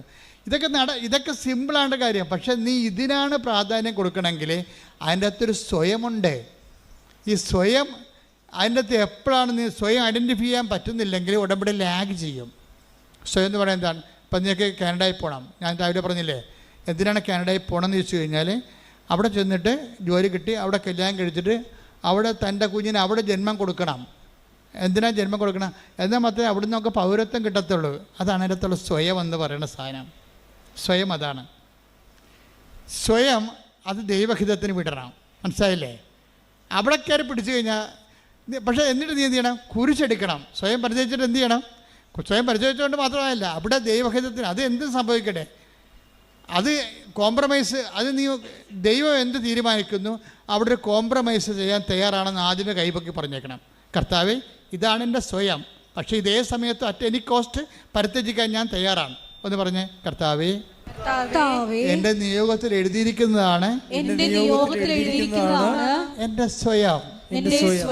അത് നിന്നെ സ്വീകരിക്കാൻ വേണ്ടി ഏത് ഒത്തുതീർപ്പിനും ഞാൻ തയ്യാറാണ്. അപ്പൊ ഈ സ്വയം ക്രിസ്തുവിനെ സ്വീകരിക്കാൻ വേണ്ടി കുപ്പയായിട്ട് കരുതാൻ നമുക്ക് കഴിഞ്ഞാൽ ഇത് പെട്ടെന്ന് ലിഫ്റ്റാവും. എന്ന് വെച്ച് കഴിഞ്ഞാൽ പിന്നെ എന്ത് ചെയ്യണം? അതിൻ്റെ അകത്തൊരു ക്രോസ് കണ്ടൻറ്റ് നിങ്ങൾ ആഡ് ചെയ്യണം. ക്രോസ് കണ്ടൻറ്റ് എന്ന് പറയുന്നത് എന്താണ്? എന്നെ അനുഗമിക്കാൻ ആഗ്രഹിക്കുന്നവൻ സ്വയം പരിത്യജിക്കുക. പിന്നെ എന്താണ്? കുരിശമെടുത്തുകൊണ്ട് കൂടെ വരിക. അപ്പം അപ്പോഴാണ് ഈ ക്രിസ്തു എന്ന് പത്രോസ് പറഞ്ഞ സംഭവം ഇവനെ അവകാശം ഓഹരിമാക്കാനുള്ള സൊല്യൂഷൻസിൻ്റെ ഇക്വേഷൻസ് പറയുകയാണ് ഈശോ. എന്താണ്? അതിനൊന്ന് ക്രിസ്തുവിനെ സ്വീകരിക്കാൻ എന്ത് ചെയ്യണം? സ്വയം എന്നുള്ള സംഭവം എല്ലാത്തിൻ്റെ അകത്ത് സ്വയം ഉണ്ടാകും. ഇപ്പം നിനക്കൊരു കുഞ്ഞിനെ വേണം, ദാറ്റ്സ് ഓക്കെ, ന്യായമായ ആവശ്യമാണ്. കുഞ്ഞിനെ കിട്ടുമ്പോൾ അതിൻ്റെ അകത്തൊരു സ്വയമുണ്ട്. എന്താ കാര്യം? ഇനി കുഞ്ഞിനെ സംബന്ധിച്ചിടത്തോളം കുഞ്ഞിനെ കിട്ടിയാൽ ചിലപ്പോൾ ചില പെണ്ണുങ്ങൾക്ക് ക്രിസ്തുവിനെ, ഇതുവരെയുള്ള ക്രിസ്തുവിനെ നഷ്ടപ്പെടാൻ സാധ്യതയുണ്ട്. അങ്ങനെ സംഭവിക്കും. അതെന്താണ്? ഞാൻ എപ്പോഴും പറയുന്ന എൻ്റെ ഒരു അനുഭവമുണ്ട്. ഞാൻ ഇടവക ഒന്നും പറയണില്ല. ഞാൻ ഇടവക ഇരിക്കുമ്പോൾ എപ്പോഴും ഒരു ചേടുത്തി വരുമായിരുന്നു 2 പെൺകുഞ്ഞുങ്ങളുമായിട്ട്. പെൺകുഞ്ഞുങ്ങളൊന്നും അല്ല, അതൊക്കെ വലിയ പിള്ളേരാണ്, 10-20 വയസ്സുള്ളതാണ്. ഇതുങ്ങളായിട്ട് എപ്പോഴും വരും ചേടുത്തി. അപ്പോൾ ചേടുത്തിയിടക്ക് ഒരു ആന്തരികമായ ദുഃഖമുണ്ട്. അപ്പോൾ അത് എൻ്റെ മനസ്സിൽ പലപ്പോഴും ഫീൽ ചെയ്തിട്ടുണ്ട്. ഇവരുടെ സംസാരം സ്കാൻ ചെയ്യുമ്പോൾ എപ്പോഴും ഇവരുടെ ആന്തരികമായ ദുഃഖം എനിക്ക് മനസ്സിലായിട്ടുണ്ട്. കാര്യം വെച്ചാൽ ഈ പെൺപിള്ളേരൊക്കെ 2 കല്യാണം കഴിപ്പിച്ച് വിടും. പിന്നെ തനിക്ക് ഒരു ആൺകൊച്ചില്ലല്ലോ എന്നുള്ള ഒരു ദുഃഖം ഇവർക്കുണ്ട്. അത് ഭയങ്കര ദുഃഖമാണത് ശരിക്കും പറഞ്ഞാൽ. ചിലർക്ക് ദുഃഖമില്ല. കാര്യം കുടുംബങ്ങളൊക്കെ ഇപ്പോൾ നടത്തിക്കൊണ്ട് പോകുന്നത് പെൺപിള്ളേരല്ലേ പലതും. അപ്പം ചിലർക്ക് അത് ഭയങ്കര പെൺപിള്ളേരില്ലാത്തതായിരിക്കും ദുഃഖം, ചിലർക്ക് ആൺപിള്ളേർ ഇല്ലാത്തവർക്കും ദുഃഖം. അത് അവരെ ആശ്രയിക്കുന്ന വിഷയമാണ്. രണ്ടും ശരിയാണോ തന്നെ തെറ്റാണോ എന്ന് ചോദിച്ചു കഴിഞ്ഞാൽ അത് ഡിഫേഴ്സ്, ഓരോരുത്തരെ ആശ്രയിച്ചിരിക്കുക. അപ്പോൾ ഈ ചേച്ചിയെ സംബന്ധിച്ചിടത്തോളം 2 നല്ല ഇടിവെട്ട് പെൺപിള്ളേരുണ്ട്. അവർ ആൺപിള്ളേരേക്കാൾ അടിപൊളി പിള്ളേരാണ്. എന്ത് കാര്യം ചെയ്യാനും, ഏത് വണ്ടിക്ക് പോകാനും, എന്ത് കാര്യം സഹായിക്കാനും ചെയ്യാം. പക്ഷേ ഷീസ് നോട്ട് സാറ്റിസ്ഫൈഡ്. എന്താണെന്ന് വെച്ചാൽ അവർക്ക് സങ്കടമുള്ളതെന്ന് വെച്ച് കഴിഞ്ഞാൽ അവർക്കൊരു ആൺകുഞ്ഞുണ്ടായിരുന്നതാണ് പണ്ട്. ഇത് കുറേ നാളായിട്ട് കുഞ്ഞുങ്ങളില്ലായിരുന്നിട്ട് ഈ പെൺകുഞ്ഞുങ്ങൾ ജനിക്കണമെങ്കിൽ അവർക്ക് ആൺകുഞ്ഞ് ജനിച്ചതാണ്. നല്ല മുഴുമുടക്കനായ നല്ല വെണ്ണപ്പരുവത്തിൻ്റെ കൊച്ചാണ് ജനിച്ചത്. പക്ഷേ എന്നാ പറ്റിയിരിക്കണമെന്ന് വെച്ച് കഴിഞ്ഞാൽ അതോടുകൂടി ഇവരുടെ കാര്യത്തിലൊരു തീരുമാനം ഉണ്ടാവും. ഇവർ ദൈവത്തിൻ്റെ കാര്യം പിടിച്ച് ഈ കൊച്ചിനെ സംഘടിപ്പിച്ചെടുത്ത് പിന്നൊരു കാര്യമുണ്ട്. പിന്നെന്താണ്? ആ കൊച്ചിനെ വീട്ടിൽ ആരെക്കൊണ്ടും കൈ തുടിക്കത്തില്ല. അപ്പോൾ അവിടെ ലക്ഷണം മാറി. അതാണ് സ്വയം എന്ന് പറയണത്. ഈ കരഞ്ഞ കൂവിയൊക്കെ ഇവിടെ കൂടി നടക്കുമ്പോൾ ഞാൻ മൈൻഡ് ചെയ്യാത്തത് എന്താണ്? ഈ പിശാചിനെ എനിക്കറിയാം. അതുകൊണ്ടാണ് ചില ആൾക്കാർക്ക് എന്തൊക്കെ പറഞ്ഞാലും, ഞാൻ എത്ര നിലവിളിച്ചാലും നിങ്ങളവർക്ക് ജോസഫ് ചെന്നാൽ മൈൻഡ് ചെയ്യാത്തത്. ഞാൻ എനിക്കറിയാം സാധനത്തിന്. കാര്യം ഇതോടുകൂടി ഇവളുടെ കാര്യം തീരുമാനമാകാൻ പോകും, ഇവിടെ ദൈവത്തിൽ നിന്ന് പോകാൻ പോകുകയാണ്. നമ്മളെപ്പോഴും പറയണം ദൈവത്തിൻ്റെ content, the content of the cross, അതെപ്പോഴും ഗ്യാരണ്ടി ചെയ്യണം നിങ്ങളുടെ നിയോഗത്തിൽ. 21 ലക്ഷം മനുഷ്യരുടെ കൗൺസിലിങ് കഴിഞ്ഞ 38 കൊല്ലമായിട്ട് ചെയ്തിട്ടാണ് ഈ കാര്യം പറയണത്. നിങ്ങളുടെ കണ്ടൻറ്റ് വൈസ് ഇപ്പോൾ ഇവർക്ക് ഈ ചേച്ചിക്ക് എന്താ സംഭവിച്ചിരിക്കണത്? ഈ ചേച്ചിക്ക് സംഭവിച്ചിരിക്കണത് ഇതാണ്. ഇവർ ഒരായുണ്ട് വീട്ടിൽ, കുഞ്ഞിന് ഈ 2 പെൺകുഞ്ഞുങ്ങൾ ജനിക്കണമെമ്പോൾ ജനിച്ച കൊച്ചാണേ, ആൺകുച്ച്. ഈ വീട്ടിൽ ഒരു ആയുണ്ട്. ആയ കുഞ്ഞു ഉറങ്ങി വരുമ്പോൾ ഇവർ ആദ്യത്തെ കുർബാന, ഈ ചേച്ചി ആദ്യത്തെ കുർബാനക്ക് വരും. ആദ്യത്തെ കുർബാനക്ക് വന്നിട്ട് ഇതാ ദൈവത്തിൻ്റെ കുഞ്ഞാടെന്ന് പറഞ്ഞ് അച്ഛൻ കുർബാന ഉയർത്തുമ്പോൾ തന്നെ ഇവർ മാഞ്ഞു പോകും. പള്ളിയിൽ നിന്ന് മായാവി പോണ പോലെ ചെടുത്ത് മാഞ്ഞു പോകും. എന്താ കാര്യം എന്നറിയാമോ? അവർക്ക് കൊച്ചുണരണ സമയം അറിയാം, കൊച്ചുണരണ സമയം അറിയാം. എന്താണ് കാര്യം? ഇതാണ് ടൈം. ഒരു 7:15 പരുവത്തിലുള്ള ടൈമിനാണ് കൊച്ചു ഉണരണത്. ആ ഉണരുമ്പോൾ ആ പണ്ടാരം ആ കുഞ്ഞിനെ നോക്കാൻ നിർത്തിക്കണം. അവളെ കയറി അവരെ കൊച്ചിനെ എടുക്കും. വാവോ വാവോ എന്നൊക്കെ പറഞ്ഞുകൊണ്ട് നിലവിളിക്കുമ്പോൾ ആ കുഞ്ഞ് വിചാരിക്കും ഇവളാണ് അമ്മയെന്ന്. അപ്പോൾ താൻ ഔട്ടാകാതിരിക്കാൻ വേണ്ടി കുഞ്ഞ് ഉണരണ കർത്താവ് വിട്ടേച്ച് ഇവൾ 4 കാലം വീണ് വീട്ടിൽ പോയി കുഞ്ഞിനെ എടുക്കും. കുഞ്ഞിനെ എടുക്കണമെങ്കിൽ ഇവളെ കുഞ്ഞിനെ എടുക്കും. എത്ര കൊല്ലമായി? ഒരു 3/4 കൊല്ലത്തോളം ഇതുതന്നെയായിരുന്നു കലാപരിപാടി. കുഞ്ഞിനെ ബാക്കി ആർക്ക്, അവളുടെ ഭർത്താവിന് വരെ അവിടുത്തെ വേലക്കാരത്തി ഭക്ഷണം കൊടുത്ത് അവൾക്കൊരു പ്രശ്നമില്ല. പക്ഷേ കുഞ്ഞിനെ കൊണ്ട് ഭക്ഷണം എടുപ്പിക്കത്തില്ല. ഇതാണ് സ്വയം എന്ന് പറഞ്ഞ സാധനം. പീഡിയ അറ്റാച്ച്മെൻറ്റ് എന്ന് പറഞ്ഞ സംബന്ധം നിസ്സാരമല്ലേ? അത് ആരോടെ, വീട്ടുകാരുടെ ആയാലും ശരി, അമ്മയുടെ ആയാലും ശരി, അപ്പനോടെ ആയാലും ശരി, അതായത് ക്രിസ്തുവിനെ നിർത്തിക്കൊണ്ട് വേറൊരു അറ്റാച്ച്മെൻറ്റിന് നമ്മൾ തയ്യാറായ പിന്നെ ക്രിസ്തുവിനെ നിങ്ങൾ അവിടെ നോക്കേണ്ട കാര്യമില്ല. അതെപ്പോഴും നമ്മൾ ശ്രദ്ധിച്ചേക്കണം. ഇത് വളരെ വളരെ ബുദ്ധിപൂർവ്വം അവധാനതയോടുകൂടി ശാസ്ത്രീയമായി ആധ്യാത്മിക ശാസ്ത്രമനുസരിച്ച് സൂക്ഷ്മതയോടെ പഠിച്ച് കൈകാര്യം ചെയ്യേണ്ട വിഷയമാണ്. എന്താ അത് ഈ എല്ലാ വിഷയവും അങ്ങനെ വരും. ഇപ്പം നിങ്ങൾ കല്യാണം കഴിച്ചു, അപ്പോൾ നിങ്ങൾക്ക് കുഞ്ഞ് ജനിക്കണം, അല്ലെങ്കിൽ ഒരു ഭർത്താവ്. അപ്പോൾ നിങ്ങൾക്ക് ഭർത്താവിനൊക്കെ സങ്കല്പമുണ്ട്, ഭർത്താവിനെ ഞാൻ അങ്ങനെ സ്നേഹിക്കും, ഭർത്താവിനെ ഇങ്ങനെ സ്നേഹിക്കും, ഇങ്ങനെ ഓരോ സങ്കല്പങ്ങൾ ഉണ്ടാക്കി എടുക്കും. നിങ്ങൾക്ക് വീട് വേണം, വീട് വെച്ചതിന് ശേഷം നിങ്ങൾക്ക് അവിടെ ഡ്രോയിങ് റൂം വേണം, വർക്ക് ഏരിയ വേണം, വർക്ക് ഏരിയയിൽ ഒരു കബോർഡ് വേണം. അതിനെല്ലാം നിങ്ങൾക്ക് ഐഡിയ. വീട് വെക്കാൻ നേരത്ത് ദൈവത്തെക്കുറിച്ച് നിങ്ങൾ ചിന്തിക്കുന്നതിനേക്കാൾ കൂടുതലാണ് നിങ്ങളുടെ കിച്ചൻ്റെ വർക്ക് ഏരിയയെക്കുറിച്ച് നിങ്ങൾ ചിന്തിക്കണത്. അത് ദൈവത്തെ അറിയാമല്ലോ, അതല്ലേ പ്രശ്നം. ഒരു വീടില്ലെന്ന് പറയുമ്പോൾ ആ വീട് വെച്ചിട്ട് സ്വന്തമായൊരു വീട് വെക്കുമ്പോൾ നിങ്ങൾ കല്യാണം ചെന്ന വീട്ടിൽ നിങ്ങളുടെ അലമാരിയിൽ സ്വർണമോ അതുപോലെ തന്നെ സാരിയോ വെച്ചപ്പോൾ നിങ്ങളുടെ നാത്തൂനോ നിങ്ങളുടെ അമ്മായിയമ്മയോ വെപ്പിച്ചിട്ടില്ലെങ്കിൽ അതിനൊക്കെ പരിഹാരം ചെയ്യാനൊരു പ്രതികാരം ഉള്ളിക്കിടപ്പുണ്ട്. അതാണ് സ്വയം. നീ ഒരു വീട് വെക്കുമ്പോൾ എണ്ണി ഇവളൊക്കെ എന്നോട് കാണിച്ചതിന് ഇവിടെ മുമ്പിൽ ഞാൻ സമാധാനം ചെയ്യും. അതാണ് സ്വയം, ഈ വീടിൻ്റെ സംഭവം. ഒരു വീട് ചെയ്യുമ്പോൾ നിൻ്റെ ഉള്ളിലൊരു സ്വയം ഉണ്ടാവും. അത് മിക്കവാറും ദൈവത്തിനെതിരായിരിക്കും. ഇപ്പോൾ ഇവരുടെ സ്വയം എന്താണ്? വെണ്ണക്കുഞ്ഞിനെ അതുപോലെ വളർത്തി അവളുടെ അടിമയായി അവളുടെ സ്വരം കേട്ട് മാത്രം ഉറങ്ങുകയും അവളുടെ സ്വരം കേട്ട് ഉണരുകയും അവളുടെ സ്വരം മാത്രം തിരിച്ചറിയുകയും ചെയ്യുന്ന കുഞ്ഞായിട്ട് തന്നെ മാറ്റുകയാണ്. പാൽ ഈ തള്ള മാത്രമേ കൊടുക്കത്തുള്ളൂ, വേറെ ആരും കുഞ്ഞിനെ കൊണ്ട് പാലെടുപ്പിക്കത്തില്ല. ഇപ്പം എന്നാ പറ്റിയിരിക്കണമെന്ന് നോക്കിയേ, 2.5 കൊല്ലം അത് ജീവിച്ചാ കൊച്ചി. 2.5 കൊല്ലം കഴിഞ്ഞപ്പോൾ വെറുതെ ചത്തുപോയി ആ കൊച്ചി. അതെന്താ വെറുതെ ചത്തുപോകാൻ കാര്യം? ഞാൻ ചോദിച്ചു, എന്തെങ്കിലും വെറുതെ ചത്തുപോയത്? അതെ, കുഞ്ഞിൻ്റെ കരളിൽ പാലിൻ്റെ പാട കെട്ടിയെന്ന്. പാല് മാത്രമേ കൊടുക്കത്തുള്ളൂ, കളർ വെക്കാൻ വേണ്ടി പൊന്ന് വരച്ച് കൊടുക്കും, പാലും കൊടുക്കും, പോരെ പരിപാടി. അപ്പോൾ കളറും വെക്കും, മിനുക്കം ഉണ്ടാകും കൊച്ചിനെ മിനുക്കിയിട്ട് എൻ്റെ കൊച്ചാണെന്ന് പറഞ്ഞ് പള്ളിയിലൊക്കെ കൊണ്ടുനടക്കാനാണേ. അപ്പോൾ എല്ലാവരും പറയാം, താടിക്കാൻ നല്ല കുഞ്ഞാണ്, നല്ല തിളക്കമുള്ള കുഞ്ഞാണെന്ന് പറയും. അതിനു വേണ്ടി ഇതാണ് സ്വയം എന്ന് പറയണത്. നമ്മൾ ഓമനത്വത്തോടു കൂടി എന്തിനെ നോക്കിയാലും അത് സ്വയമായി മാറും. ഈ സ്വയം ഏത് സമയത്തും വെട്ടൊഴിയാനും സമർപ്പിക്കാനും നമ്മൾ തയ്യാറാകുകയും അതുകൊണ്ട് മാത്രം ഈ സംഭവം നടക്കത്തില്ല.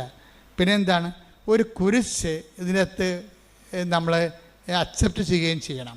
നിങ്ങളുടെ എല്ലാ നിയോഗങ്ങളിലും ഒരു കുരിശുണ്ടാകണം. ഇന്നലെ ഇവിടെ ഒരു സാക്ഷി ഒരു മോള് പറഞ്ഞ്, അവളെന്താ പറഞ്ഞെന്നറിയാമോ? എനിക്ക് വലിയ കാശൊന്നുമില്ല, IELTS OIT ഒക്കെ പഠിക്കാനോ ഇനിയും തോറ്റാലൊക്കെ വീണ്ടും എഴുതി കൊടുക്കാനൊക്കെ എൻ്റെ കാശില്ല. ഇപ്പം ഞാൻ കർത്താവിനൊരു കാര്യം പറഞ്ഞിട്ടുണ്ട്, നീ എന്നെ ഒറ്റ ജയിപ്പിക്കലേക്കാണ്ട് ജയിപ്പിച്ചതാ, നിന്നോട് ഞാനൊരു കുരിശെടുത്ത കാര്യം പറയാം. എന്താ കുരിശ്? ഈ OIT എഴുതാൻ കാശില്ലാത്ത പിള്ളേരെയില്ലേ, അവരെ ഞാൻ തിരക്കി നടന്ന് പിടിപ്പിച്ചിട്ട് അവരെ ഞാൻ പഠിപ്പിച്ചോളാം, അവരെ കാശ് മുടക്കാതെ തന്നെ പഠിപ്പിച്ചിട്ട് ഞാൻ പരീക്ഷ എഴുതിക്കൊള്ളാം. എന്താണ്? ആ ഒരു കുരിശാണ് എടുക്കുന്ന സാധനം. ക്രിസ്തുവിനെ സ്വീകരിക്കുമ്പോൾ വേറെ ഒരു കുരിശ് നമ്മൾ അക്സെപ്റ്റ് ചെയ്യണം. ഇപ്പോൾ ചിലർക്ക് ജെറോം പഠിക്കാൻ പറ്റത്തില്ല, ചിലർ ഭയങ്കര കാഴ്ചയായിരിക്കും. അപ്പോൾ ഒരാൾ ചിലർ പറയും ഞാൻ പഠിപ്പിച്ചാൽ നിന്നെ, നീ പഠിക്കണ്ട, നീ 5 പൈസ മുടക്കണ്ട, നീ ഞാൻ പറഞ്ഞ പോലെ പഠിച്ചാൽ മതി. അതാണ് അത് കുരിശെടുക്കുക. വെച്ചാൽ മറ്റുള്ളവരുടെ, നമുക്ക് കുരിശെന്ന് പറഞ്ഞാൽ എന്താണ്? നമുക്ക് പ്രത്യേകിച്ച് പ്രോഫിറ്റബിൾ ഒന്നുമില്ലാത്ത ഒരു വ്യക്തിയോ ഒരു വിഷയമോ ആണ് കുരിശെന്ന് പറയണത്. എന്താണ് കുരിശെന്ന് പറയണത്? നമുക്ക് നേരിട്ട് ഫലമില്ലാത്ത ഒരു കുരിശ്, ഒരു വ്യക്തിയോ ഒരു വിഷയമോ ആണ് കുരിശെന്ന് പറയണത്. അപ്പം നമ്മൾ ക്രിസ്തുവിനെ രഹസ്യത്തിലേക്ക് പ്രവേശിക്കുമ്പോൾ പിന്നെ എന്താണ്? പത്രോസിനോട് പിന്നെ അടുത്ത വേദപാഠം പറഞ്ഞു കൊടുക്കുകയാണ്. അടുത്ത വേദപാഠം, നീ ക്രിസ്തുവാണെന്ന് അതിൻ്റെ പ്രവേശന അനുമതി കിട്ടിക്കഴിഞ്ഞപ്പോൾ പിന്നീട് അവനിപ്പോൾ എൻട്രൻസിലേ കിട്ടിയുള്ളൂ. പത്രോസിൻ്റെ എൻട്രൻസ് ടെസ്റ്റായിരുന്നു ഇന്ന് നടന്നത്. പത്രോസ് എൻട്രൻസ് പാസ്സായി. അപ്പോൾ ഈ പറഞ്ഞ് എൻട്രൻസ് പാസ്സായ കാര്യമല്ല, സിലബസ് വരുന്നുണ്ടെന്ന് പറയും. പിന്നെ സിലബസ് പഠിപ്പിക്കാൻ തുടങ്ങി. തുടങ്ങിയപ്പോൾ പുള്ളി പറഞ്ഞു എനിക്ക് പഠിക്കാൻ പറ്റത്തില്ല, നീ പഠിക്കേണ്ട, ഇത് നമ്മൾ രണ്ടും കൂടി പഠിക്കാതിരുന്നാൽ മതി എന്ന് പറഞ്ഞു. എന്താ? മനുഷ്യപുത്രൻ ശത്രുകരങ്ങൾ ഏൽപ്പിക്കപ്പെടും, അതല്ലേ പറഞ്ഞത് ഇന്ന്. ആ മാറ്റം നടത്തി ഇത് നീ ക്രിസ്തുവാണെന്ന് പറഞ്ഞപ്പോൾ തന്നെ എൻട്രൻസ് ഇവൻ പാസ്സായി. പക്ഷേ ഇവന് സിലബസ് പഠിപ്പിക്കാൻ തുടങ്ങിയപ്പോൾ എന്താ സിലബസിലുള്ള എന്താണ്? നമ്മൾ ജെറുസലേമിലേക്ക് പോവുകയാണ്, ഇവിടെ തന്നെ ചുറ്റവട്ടി കിടക്കുകയല്ല, നമ്മളൊരു യാത്രയിലാണ്, ജീവിതയാത്രയാണ്. ഈ ജീവിതയാത്രയിൽ നമ്മൾ ജെറുസലേമിലേക്ക് പോവുകയാണ്. ജെറുസലേം എന്ന് പറഞ്ഞാൽ എന്താണ്? നിത്യതയിലേക്ക് നമ്മൾ പോവുകയാണ്. നമ്മൾ നിത്യതയിലേക്ക് പോകുമ്പോൾ കുറച്ച് കാര്യങ്ങളൊക്കെ നമ്മൾ ശ്രദ്ധിക്കണം. നിത്യതയിലേക്കുള്ള വഴി പിന്നെ തുടങ്ങി പറയുകയാണ്. എൻട്രൻസ് പാസ്സായി കഴിഞ്ഞപ്പോൾ നിത്യതയിലേക്കുള്ള സിലബസ് വെക്കും ഈശോ. അതെന്താ സിലബസ്? എന്താ? എന്നെ അനുഗമിക്കാൻ ആഗ്രഹിക്കുന്നവൻ, നിത്യതയെ, ഈശോയുടെ ലക്ഷ്യം നിത്യതയല്ലേ. ഇപ്പം അനുഗമിക്കുക എന്ന് വെച്ച് കഴിഞ്ഞാൽ ആലപ്പുഴ വരെ പോകുകയല്ലല്ലോ. അപ്പം നിങ്ങളുടെ ഈ IELTS വരെയാണ് കാനഡയിൽ എത്തണ വരെ യേശുവിനെ അനുഗമിക്കാനാണെങ്കിൽ പണി കിട്ടാൻ സാധ്യതയുണ്ട്. സ്ലോ ആവും സാധനം. നിങ്ങളുടെ വസ്തു വിൽപ്പന മാത്രമാണ് നിങ്ങളുടെ ഉദ്ദേശം എന്നുണ്ടെങ്കിൽ ഇത് സ്ലോ ആകും. കാര്യം ദൈവത്തിൻ്റെ മാർജിൻ അവിടെ ഇല്ല. അതുകൊണ്ട് നിത്യത എന്നുള്ള വിഷയമാണ് ആദ്യമേ തന്നെ നിയോഗത്തിൽ വെക്കേണ്ടത്. പ്രാർത്ഥിക്കുക. കർത്താവായ ദൈവമേ, എന്റെ നിയോഗങ്ങളിൽ നിന്റെ പീഡാനുഭവത്തിലൂടെ മരണത്തിലൂടെ അപ്പായെ പ്രസാദിപ്പിക്കുവാൻ നീ എടുത്ത മാർഗങ്ങളിലൂടെ നിന്റെ മരണത്തിലൂടെ നീ നേടിയ നിത്യജീവനെ അവകാശമാക്കാൻ, അതെന്റെ നിയോഗമാക്കാൻ എന്നെയും അഭിഷേകം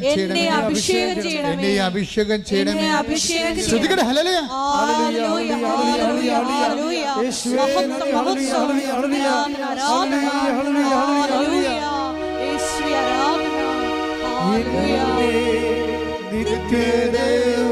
നിത്യതയോടടുപ്പിക്കുന്ന എല്ലാ അനുഭവങ്ങൾക്കും നന്ദി. എന്നെ നല്ല ശിഷ്യനാക്കിയിടുന്ന എല്ലാ കുരിശുകൾക്കും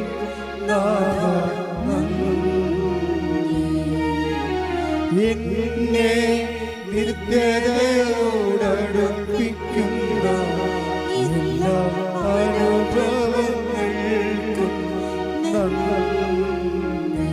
പരിശുദ്ധ പരമദിവ്യകാരുണ്യത്തിന് ആരാധനയും സ്തുതിയും പുകഴ്ചയും ഉണ്ടായിരിക്കട്ടെ. അപ്പോൾ കർത്താവിൻ്റെ പാഠശാലയിലെ നിത്യതയുടെ സിലബസ് ആരംഭിക്കുകയാണ്. ഒന്നാം പാഠം എന്താണ്? നമ്മൾ ജെറുസലേമിലേക്ക് പോവുകയാണ്. ആദ്യം തന്നെ ലക്ഷ്യം ഫിക്സ് ചെയ്യാൻ പറയും. നിൻ്റെ IELTS, നിൻ്റെ കാനഡ, നിൻ്റെ അമേരിക്ക, നിൻ്റെ ന്യൂസിലൻഡ് അല്ല, അത് ആലപ്പുഴ വരെ പോണ പോലെ ഇരിക്കും. അതല്ല, നിൻ്റെ നിത്യത ആദ്യം നിൻ്റെ നിയോഗമാക്കാൻ പറയും. പ്രാർത്ഥിക്കുക. കർത്താവേ, അങ്ങയുമായിട്ടുള്ള എൻ്റെ ഉടമ്പടിയില് എൻ്റെ നിത്യത നിയോഗമാക്കാൻ എനിക്ക് അന്തർജ്ഞാനം നൽകണമേ.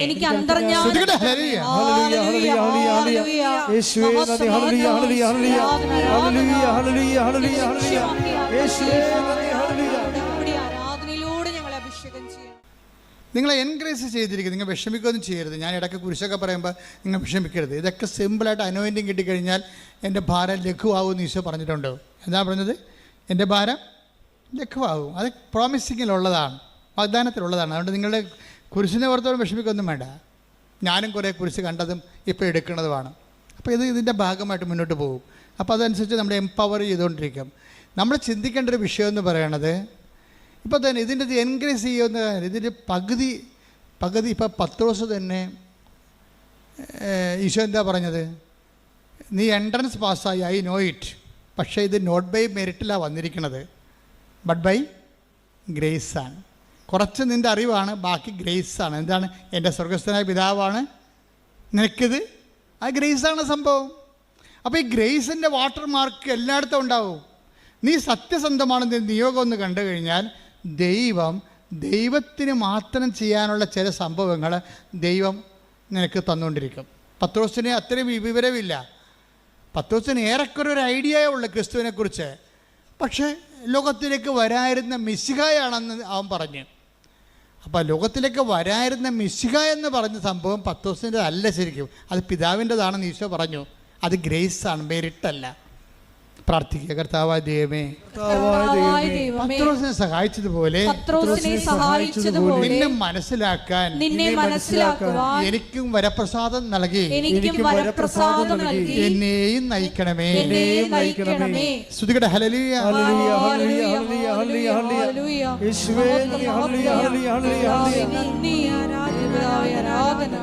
ഇനി നമ്മുടെ യാത്ര ഇത്തിരി ദൂരമുണ്ട്. ഏതാണ്? We are going to Jerusalem. എന്ത് ജെറുസലേമാണ്? സ്വർഗീയ ജെറുസലേമാണ്. ആ സ്വർഗീയ ജെറുസലേമേക്കുള്ള നിത്യതയിലേക്കുള്ള യാത്രയാണ്. അതിന് നീ എക്വിപ്ഡ് ആണെന്ന് ചോദിക്കും. എന്താണ്? എന്നെ അനുഗമിക്കേണ്ടി വരും. എന്നെ അനുഗമിക്കേണ്ടി വരുമ്പോൾ നമുക്കറിയാമല്ലോ, ഇപ്പോൾ എവറസ്റ്റിലൊക്കെ പോകുന്ന ആൾക്കാരെ, കയറുന്ന ആൾക്കാരെ, ഇപ്പോൾ എവറസ്റ്റ് കയറിയ ആൾക്കാരുടെ അനുഭവങ്ങളൊക്കെ യൂട്യൂബിലുണ്ട്. അപ്പോൾ എവറസ്റ്റിലേക്ക് കയറുന്ന വഴിക്ക്, പോകുന്ന വഴിക്ക് 8000 അടി കയറണ്ടേ. അപ്പോൾ ഒത്തിരി സായിപ്പന്മാർ കയറിയിട്ടുണ്ട്, ഒത്തിരി അവിടെയുള്ള ഈ നേപ്പാളുകാർ കയറിയിട്ടുണ്ട്. അപ്പോൾ ഇവരൊക്കെ ടെൻസിങ് ഹിലാരിയും കയറി. അപ്പോൾ ടെൻസിങ്ങിനെ എന്തിനാ കൂട്ടിയത്? ഹിലാരി കൂട്ടാൻ കാര്യം എന്താ? ടെൻസിങ് ഈ മല കണ്ട് വളർന്ന ആളാണ്. അയാൾക്ക് കയറി പരിചയമുണ്ട്. ആ നാട്ടുകാരനാണ്. ഇപ്പം കടലിൽ പോകുമ്പോൾ മത്സ്യത്തൊഴിലാളിനെ കൊണ്ടല്ലേ പോകാൻ പറ്റത്തുള്ളൂ. അല്ലാതെ പുസ്തകം നോക്കി കടൽ നീന്തി പഠിച്ച ആൾക്കാരെ കൊണ്ടുപോകാൻ ടെക്സ്റ്റ് ബുക്കിൽ കൊണ്ടുപോകാൻ പറ്റത്തില്ലല്ലോ. അപ്പം അതുകൊണ്ട് ടെൻസിങ്ങിനും കൂട്ടിയാണ് ഹിലാരി പോണത്. പക്ഷേ ഹിലാരി പോണ വഴിക്കെല്ലാം നേരത്തെ കയറിയ ആൾക്കാർ മരിച്ചു കിടപ്പുണ്ട്. ഇടക്കിടക്ക് അസ്ഥിക്ക് വജ്രാട് കിടപ്പുണ്ട്. ചിലത് അഴുകിയിട്ട് പൊടിയില്ല. എവറസ്റ്റിൻ്റെ കൊടുമുടിയിലേക്കുള്ള യാത്രയിൽ അഴുകാത്ത ശരീരങ്ങൾ ഹിമാലയത്തിൻ്റെ സ്റ്റെപ്പുകളിൽ കിടപ്പുണ്ട്. എന്താ കാര്യം? നല്ല തണുപ്പാ.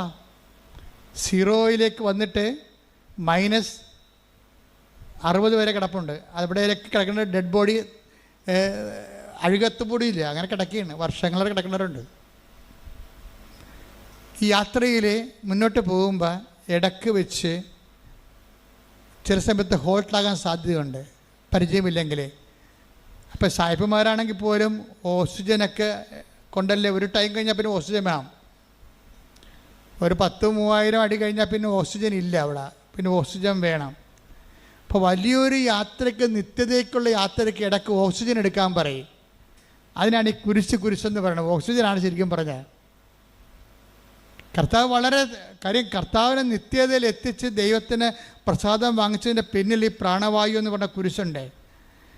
കുരിശിൻ്റെ ഒരു ക്രിസ്തീയതയുടെ ഒരു പ്രാണനും പ്രാണവായുമാണ് കുരിശ്. പ്രാർത്ഥിക്കുക. കർത്താവായ ദൈവമേ, കുരിശിനെ നിഷേധത്തിൽ കാണാതെ നിത്യത പ്രാപിക്കാനുള്ള പ്രാണവായുവായി മനസ്സിലാക്കുവാൻ എനിക്ക് അഭിഷേകം നൽകണമേ. ശ്രുതികടെ.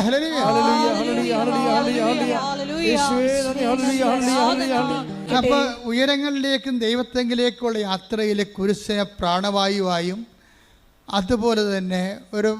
അതുകൊണ്ട് തന്നെ ഒരു പ്രണയ മനോഭാവത്തോടു കൂടി എടുക്കണം. അതുകൊണ്ട് ഈശോ പറയണത്, എന്നെ അനുഗമിക്കാൻ ആഗ്രഹിക്കുന്നവൻ സ്വയം പരിത്യജിക്കണം. പിന്നെന്ത് ചെയ്യണം? സ്വയത്തെ നിൻ്റെ സ്വന്തമായി വെച്ചനുഭവിച്ച് സന്തോഷിച്ച് ഈ ഭൂമിയിൽ മരിച്ച് മണ്ണടിഞ്ഞു പോകേണ്ട ആ കണ്ടൻറ്റുകളെ തൽക്കാലം മാറ്റി വെക്കണം. പിന്നെ എന്ത് ചെയ്യണം? സ്വയം പരിത്യജിക്കണം. പിന്നെ കുരിശെടുക്കണം. എൻ്റെ കൂടെ വരണം. അപ്പോൾ ഇതിനകത്ത് ഉടമ്പടിയിലുണ്ടാകുന്ന ഉടമ്പടി ലൈറ്റ് വെയ്റ്റിംഗ് ആക്കണത് എന്താണ്? പെട്ടെന്ന് എയർ ലിഫ്റ്റിംഗ് ആക്കണത് കുരിശിൻ്റെ കണ്ടൻ്റാണ്. കാര്യം കുരിശിൻ്റെ കണ്ടൻറ്റ് നിത്യതയുടെ കണ്ടൻ്റാണ്. അപ്പോൾ നീ എന്ത് ചെയ്യണം? നീ നിയോഗം വെക്കുമ്പോൾ എന്ത് ചെയ്യണം? ആ നിയോഗം എല്ലാം സ്വയം ആകരുത്. എൻ്റെ വീട്, എൻ്റെ വിവാഹം, എൻ്റെ മക്കൾ, അത് എല്ലാം 6 കാര്യം ഉണ്ടെങ്കിൽ 7 കാര്യം എഴുതി വെക്കും. എന്താണ്? അവിടെ വീട്ടിലെ പശുവിൻ്റെ പ്രസവം വരെ എഴുതി വെക്കും. പിന്നെ എങ്ങനെയാണ് സംഭവം മുളിയോട്ട് പോകണം? പാല് കുടിച്ച് നിങ്ങൾ ആ കൊച്ചു മരിച്ചോളൂ, നിങ്ങളും മരിക്കും. എല്ലാ 6-7 കാര്യം സ്വന്തം കാര്യം എഴുതി വെക്കും. ഇതിന് ജഡസന്ധതിയുടെ പരിപാടിയാണിത്. അതുകൊണ്ടാണ് ഇതൊക്കെ ഒന്ന് പഠിക്കണം. ഇത് പഠിക്കണം. ജഡസന്ധതിയെപ്പോലെ ആകരുത്. പഠിച്ചിട്ട് അതിൻ്റെ അകത്ത് മറ്റുള്ളവരെ നീ ഈ നിയോഗം നിൻ്റെ വീട്ടിൽ നിനക്കൊരു വീട് തന്നാൽ, ആ വീട് തന്നാൽ നീ ആദ്യം ആ വീട് തന്നാൽ അതുകൊണ്ട് നിനക്കും നിൻ്റെ മക്കൾക്കും അല്ലാതെ വേറെ ആർക്കെങ്കിലും പ്രയോജനമുണ്ടോ? ചില ആൾക്കാർ വീട് കൊടുക്കുമ്പോൾ തന്നെ എന്നാ ചെയ്യുമെന്നറിയാവോ? ചില ആൾക്കാർ ഒരു വീട് നിയോഗം വെച്ച് ഉടനെ നിങ്ങൾക്ക് ഒന്നുമില്ല, പാവപ്പെട്ടവരാണെങ്കിൽ ലൈഫ് മിഷൻ്റെ വീട് കിട്ടിയെന്ന് വിചാരിച്ചോ? ആ ലൈഫ് മിഷൻ്റെ വീട് കിട്ടിക്കഴിഞ്ഞാൽ പിന്നെ അതിൻ്റെ അകത്ത് കുരിശുണ്ട്. പിന്നെ ഇവർ കുരിശുണ്ടാക്കും, സ്വന്തമായിട്ട് കുരിശുണ്ടാക്കും. എങ്ങനെ കുരിശുണ്ടാക്കണത്? നിങ്ങൾ ചേട്ടായി ആണല്ലോ, തീർച്ചയായിട്ടും 3 സെൻറ്റ് അവകാശമുണ്ട് 10 സെൻറ്റിലേ. 10 സെൻറ്റ് ഉള്ളതെന്ന് വിചാരിച്ചോ? നിങ്ങൾ എന്നാ ചെയ്യും? അപ്പനോട് സൂത്ത് അത് ഒപ്പിടിച്ചിട്ട് ആ 10 സെൻറ്റ് നടുക്ക് കൊണ്ടുവന്ന് നിങ്ങൾ ലൈഫ് മിഷൻ്റെ വീട് വെക്കും. അനിയൻ ഗൾഫിലാണ്, അവൻ പാവപ്പെട്ട ഇവിടെ ഇല്ലല്ലോ. അപ്പം സ്മോൾ അടിക്കുന്ന വേണമെങ്കിൽ അപ്പൻ 2 ലോണ് കിട്ടിയ സന്തോഷത്തിൽ അപ്പൻ 2 വീശിച്ചിട്ട് അപ്പനെ കൊണ്ട് ഒപ്പിടിച്ച് സാധനം സംഭവിക്കും. എന്താണ് സംഭവം?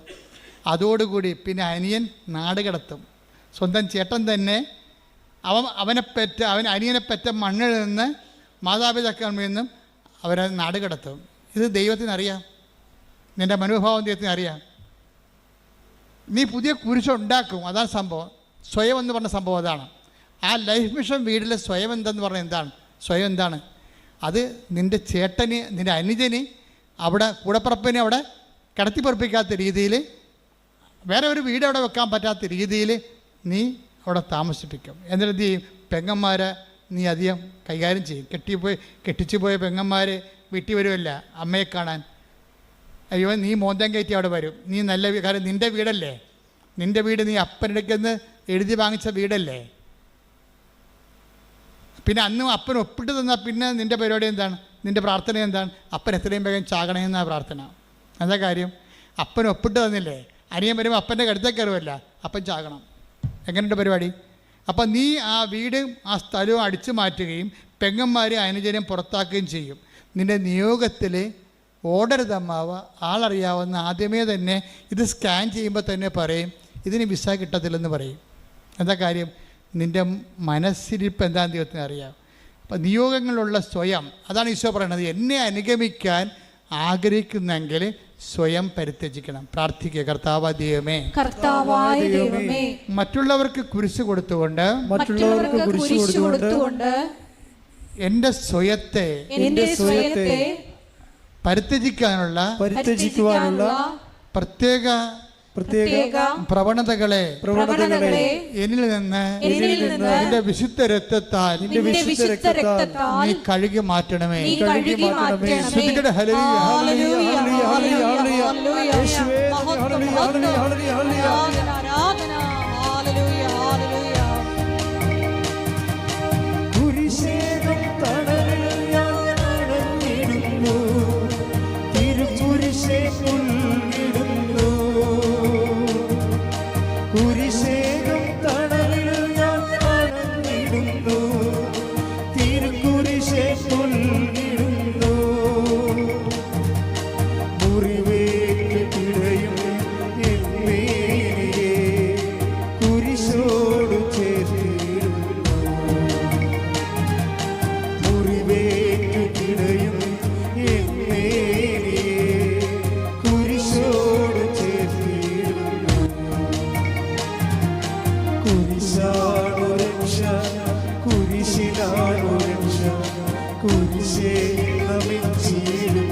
കുരിശിനാണു രക്ഷ, കുരിശിനാണു രക്ഷ, കുരിശിനാണു പരിശുദ്ധ പരമദിവ്യകാരുണ്യത്തിന് എന്നേരവും ആരാധനയും സ്തുതിയും പുകഴ്ചയും ഉണ്ടായിരിക്കട്ടെ. എൻ്റെ മക്കളെ, നിങ്ങളുടെ ശ്രദ്ധ പോകരുത്. ഞാൻ പറഞ്ഞുകൊണ്ടിരിക്കുന്നത് ഈ നിയോഗങ്ങളെ എങ്ങനെ ലൈറ്റ് വെയിറ്റ് ആക്കാം, എങ്ങനെ ഭാരം കുറഞ്ഞതാക്കാം. അതിനകത്തുള്ള സ്വയം കണ്ടൻറ്റുകളെ നിങ്ങൾ വാറ്റിക്കളഞ്ഞാൽ മതി. സ്വയം കണ്ടൻറ്റുകൾ. എന്നിട്ട് എന്ത് ചെയ്യണം? കുരിശ് ആഡ് ചെയ്യണം. എന്ന് വെച്ചാൽ എൻ്റെ അർത്ഥം എന്താണ്? കുരിശ് ആഡ് ചെയ്യണം എന്ന് പറഞ്ഞാൽ എന്താണ്? നിങ്ങൾ രക്ഷപ്പെട്ടാൽ മറ്റുള്ളവരെയും രക്ഷപ്പെടുത്തും. അതാണ് കുരിശ് ആഡ് ചെയ്യണത്. മനസ്സിലായില്ലേ? നിങ്ങളുടെ നിയോഗങ്ങളിൽ ഗ്യാരണ്ടി മറ്റുള്ളവരുടെ രക്ഷ. ഈ ദിവസങ്ങളിലെ റിനു റോജിൻ എന്ന് പറഞ്ഞൊരു ദമ്പതികൾ സാക്ഷ്യം പറഞ്ഞു. റിനു റോജിൻ, അത് ഒരു 1.5 സാക്ഷ്യമാണ്. കുറേ ഘട്ടങ്ങളുണ്ട്, 13 ഘട്ടങ്ങളാൻ പറ്റിയ സാക്ഷ്യത്തിനുണ്ട്. ഞാൻ എല്ലാം ഒന്നും പറയാൻ ഉദ്ദേശിക്കണില്ല. അതിൻ്റെ ഒരു ഉദ്ദേശം, റിനു റോജിൻ ദമ്പതികളാണവർ. പെട്ടെന്ന് ഈ ഭർത്താവിന് ഒരു പനി വരും. 6 ഡിഗ്രി, അതായത് 106 ഡിഗ്രി. അതിൻ്റെ കാരണം ഒരു പ്രത്യേകതരം ബാക്ടീരിയ ഈ മനുഷ്യൻ്റെ ശരീരത്തിൽ കയറും. എവിടുന്നാണ് കയറിയെന്നൊക്കെ അവൾ പറയുന്നുണ്ട്. അത് അംബികസ്, അത് ശരിയാണോ ഇല്ലെന്ന് നമുക്ക് ടെസ്റ്റിഫൈഡ് അല്ലാത്തതുകൊണ്ട് ഞാൻ പറയുന്നില്ല. പക്ഷെ പനി വിട്ട് മാറുന്നില്ല. പനി കയറി പോയി അവസാനം ഡോക്ടർ ഇവളോട് പറയുവേ, ഐസിയുലേക്ക് മാറ്റി കഴിഞ്ഞിട്ട് പറയും, ഐസിന്ന് എത്ര കാലം കഴിയുമ്പോൾ എടുക്കാൻ പറ്റുന്ന അറിയത്തില്ല, ഈ ബാക്ടീരിയ കയറി കാരണം. എന്നാ ബാക്ടീരിയ ആണത്? Staphylo ficus, caucus. Staphylo caucus എന്ന് പറഞ്ഞൊരു ബാക്ടീരിയയാണ്. അത് കയറിയിട്ട് അതിന് ബ്രെയിനിൽ കയറും, പിന്നെ കിഡ്നിയിലും കരളിലും ഒക്കെ കയറും. ഇൻറ്റേർണൽ ഓർഗൻസ് എല്ലാം ഡാമേജ് ആകും. ഭയങ്കര സീരിയസ് ആയി, അയാളെ മരിക്കുന്നൊരു കണ്ടീഷനായി. അപ്പോൾ ഇവൾ പറയണ കുറേ വാക്കുകളുണ്ട്. സാക്ഷ്യം നിങ്ങൾ കേൾക്കണ്ട. റിനുവിൻ്റെ സാക്ഷ്യം ഒരു ക്വാളിറ്റി ആയിട്ടുള്ള സാക്ഷ്യമാണ്. Plain miracle by miracle. ഒത്തിരി മിറക്കിൾസ് ഉണ്ടെങ്കിലും മിറക്കിൾ അല്ല അതിൻ്റെ അകത്തുള്ള സംഭവം. മിറക്കിളിനേക്കാൾ ഉപരി അതിൻ്റെ അകത്തൊരു സ്പൈനൽ കോഡ് പോകുന്നുണ്ട്. ദൈവാനുഭവത്തിൻ്റെയും ദൈവത്തിൻ്റെ കണ്ടെത്തലിൻ്റെയും ഒരു സ്പൈനൽ കോഡ് പോകുന്നുണ്ട്. അപ്പോൾ ഇവൻ്റെ ഡെലീറിയം സിറ്റുവേഷൻ ദൈവം മരിച്ചു പോകുന്നുള്ള ചിന്ത വരുമ്പോൾ ഉടനെ ഇവൾ പറയണത്, എനിക്കൊരു അഭയവുമില്ല. ആകപ്പാടെ എനിക്കുള്ളത് എന്താണ്? എൻ്റെ ഉടമ്പടിയാണെന്ന്. ഓ, എന്നെ വർത്താന, വല്ലാത്ത വർത്താന. ആ ഒരു സിറ്റുവേഷനിലേ എനിക്ക് ആകപ്പാടെയുള്ള അഭയം. കാര്യം ഇതിന് മരുന്നില്ല, ഒരു ഓപ്പറേഷൻ വേണം. ഏതെല്ലാം ഓർഗൻസ് ഓപ്പറേറ്റ് ചെയ്യണമെന്നൊരു പിടിയില്ല. സർജൻ എപ്പോഴും എന്നെ കാണുമ്പോൾ പറയും, കാശ് റെഡിയാക്കിക്കോ. സർജനെ കാണുമ്പോഴൊക്കെ പേടിയാണ്. ആ മനുഷ്യൻ പിടിക്കുന്ന 2 കാര്യം പറയാനാണ്. എന്താണ്? ഓപ്പറേഷൻ കാശ് റെഡിയാക്കിക്കോ, പിന്നെ മാനസികമായിട്ട് ഒരുങ്ങിക്കൊള്ളാൻ. ചിലപ്പോൾ ചത്തുപോകുന്നതായി പറയണത്. ഇവർക്ക് അത്രേ പറയാൻ പറ്റത്തുള്ളൂ. എത്ര വലിയ സർജനായെന്ന് പറഞ്ഞാൽ, എത്ര എക്സ്പീരിയൻസ്ഡ് ആയാലും ഒരു വിഷയം നമുക്കുണ്ടായാൽ അവർക്ക് 2 കാര്യങ്ങളെ പറയാൻ പറ്റത്തുള്ളൂ. എന്താണ്? ഒന്ന്, മാനസികമായിട്ട് ഭർത്താവിനും മരണത്തിനായി നിങ്ങൾ ഒരുങ്ങിക്കൊള്ളുക. രണ്ടാമത്തെ എന്താണ്? കാശ് റെഡിയായിക്കൊള്ളുക. പോരെ? അപ്പോൾ അവൾ പറയണതേ അതാണ് എന്നോട് പറഞ്ഞത്. പക്ഷേ എനിക്ക് ഫീൽ ചെയ്തത് എന്താണെന്നറിയാവോ? ഞാൻ കല്യാണ നിശ്ചയത്തിൻ്റെ ദിവസം ഞാൻ കർത്താവിനോട് ചോദിച്ചു, കർത്താവേ, ഞാൻ കെട്ടാൻ പോകുന്ന പയ്യൻ നീയാണ് സെലക്ട് ചെയ്തത്, അതാ ചുമ്മാ എനിക്ക് തോന്നിയതാണെന്ന് ചോദിച്ചു. നീ അല്ല സെലക്ട് ചെയ്തെങ്കിൽ ഇപ്പം പറയണം, ഞാൻ ഇപ്പോൾ ഉപേക്ഷിക്കാൻ തയ്യാറാണ്, കല്യാണം വേണ്ട. എന്നിട്ട് ഇവിടെ അവിടെ കല്യാണ നിശ്ചയത്തിൻ്റെ തലേ ദിവസം വിശ്വാസപ്രമാണം ചെല്ലും. ഒരു റിലേഷൻ കണ്ട. അതാണ് ഈ ക്രൈസ്റ്റ് എന്ന് പറയുന്ന യാഥാർത്ഥ്യങ്ങളോടുള്ള ഇൻറ്റിമസി എന്ന് പറയണത്. ചില ആൾക്കാർ കാണിക്കുന്നത് നമുക്ക് ഞെട്ടിപ്പിക്കുന്നതാണ്. അവർ കല്യാണ നിശ്ചയത്തിൻ്റെ തലേ ദിവസം പറയണേ, കർത്താവേ, ഈ കെട്ടാൻ പോണ പയ്യൻ നിൻ്റെ സെലക്ഷനാണോ? അത് മാനുഷികമായിട്ടുണ്ടായ സംഭവമാണോ ഇത്? ഇനി ആണോ അല്ലേന്ന് നീ പറഞ്ഞാൽ, നീ എന്ത് പറഞ്ഞാലും ഞാൻ അതിൻ്റെ കൂടെ നിൽക്കുമെന്ന് പറഞ്ഞു. അപ്പോൾ അവിടെ ആരുമില്ല, അവളുടെ ദൈവവും മാത്രമേ ഉള്ളൂ. അപ്പോൾ കർത്താവ് വചനം എടുത്തപ്പോൾ അവളോട് സംസാരിച്ചു. Take the word of God. ശ്രുതികട ഹല്ലേലൂയ. ജെറമിയ 29:11. കർത്താവ് അരുൾ ചെയ്യുന്നു, കർത്താവ് അരുളി ചെയ്യുന്നു, കർത്താവ് അരുളി ചെയ്യുന്നു, നിങ്ങളെക്കുറിച്ചുള്ള പദ്ധതി എന്റെ മനസ്സിലുണ്ട്. നിങ്ങളുടെ നാശത്തിനല്ല, ക്ഷേമത്തിനുള്ള പദ്ധതിയാണത്. നിങ്ങൾക്ക് ശുഭമായ ഭാവിയും പ്രത്യാശയും നൽകുന്ന പദ്ധതി. ഇപ്പോൾ ദൈവത്തിന് നമ്മുടെ സത്യസന്ധത പിടികിട്ടിക്കഴിഞ്ഞാൽ പിന്നെ ദൈവം കമ്മ്യൂണിക്കബിൾ ആവും. നിങ്ങളൊക്കെ ഈ വചനമൊക്കെ ഇടയ്ക്കിടയ്ക്ക് തുറന്നു നോക്കണതാണേ. എന്നിട്ട് തുറന്നു നോക്കി വെച്ചു അതങ്ങനെയാണ്, അതങ്ങനെയല്ല, അതിങ്ങനെ ഇരിക്കുമെന്ന് പറയും. നിങ്ങളുടെ ഇഷ്ടത്തിനനുസരിച്ച് വചനം, നിങ്ങളുടെ സുഖത്തിനനുസരിച്ച് താല്പര്യത്തിനനുസരിച്ച് നിങ്ങൾ വചനം വളച്ചൊടിക്കും. അത് കർത്താവിനറിയാം. ചുമ്മാ ദൈവത്തെ പറ്റിക്കാൻ വേണ്ടി വചനം നോക്കണമെന്നറിയാം.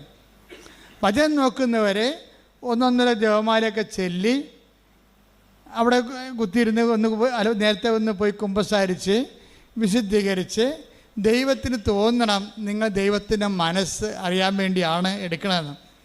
തന്നെയല്ല, മുൻകാല വചനം നോക്കുന്നവരോട് ഷാർപ്പാകണമെങ്കിൽ മുൻകാല അനുഭവങ്ങൾ വേണം ദൈവത്തിന്.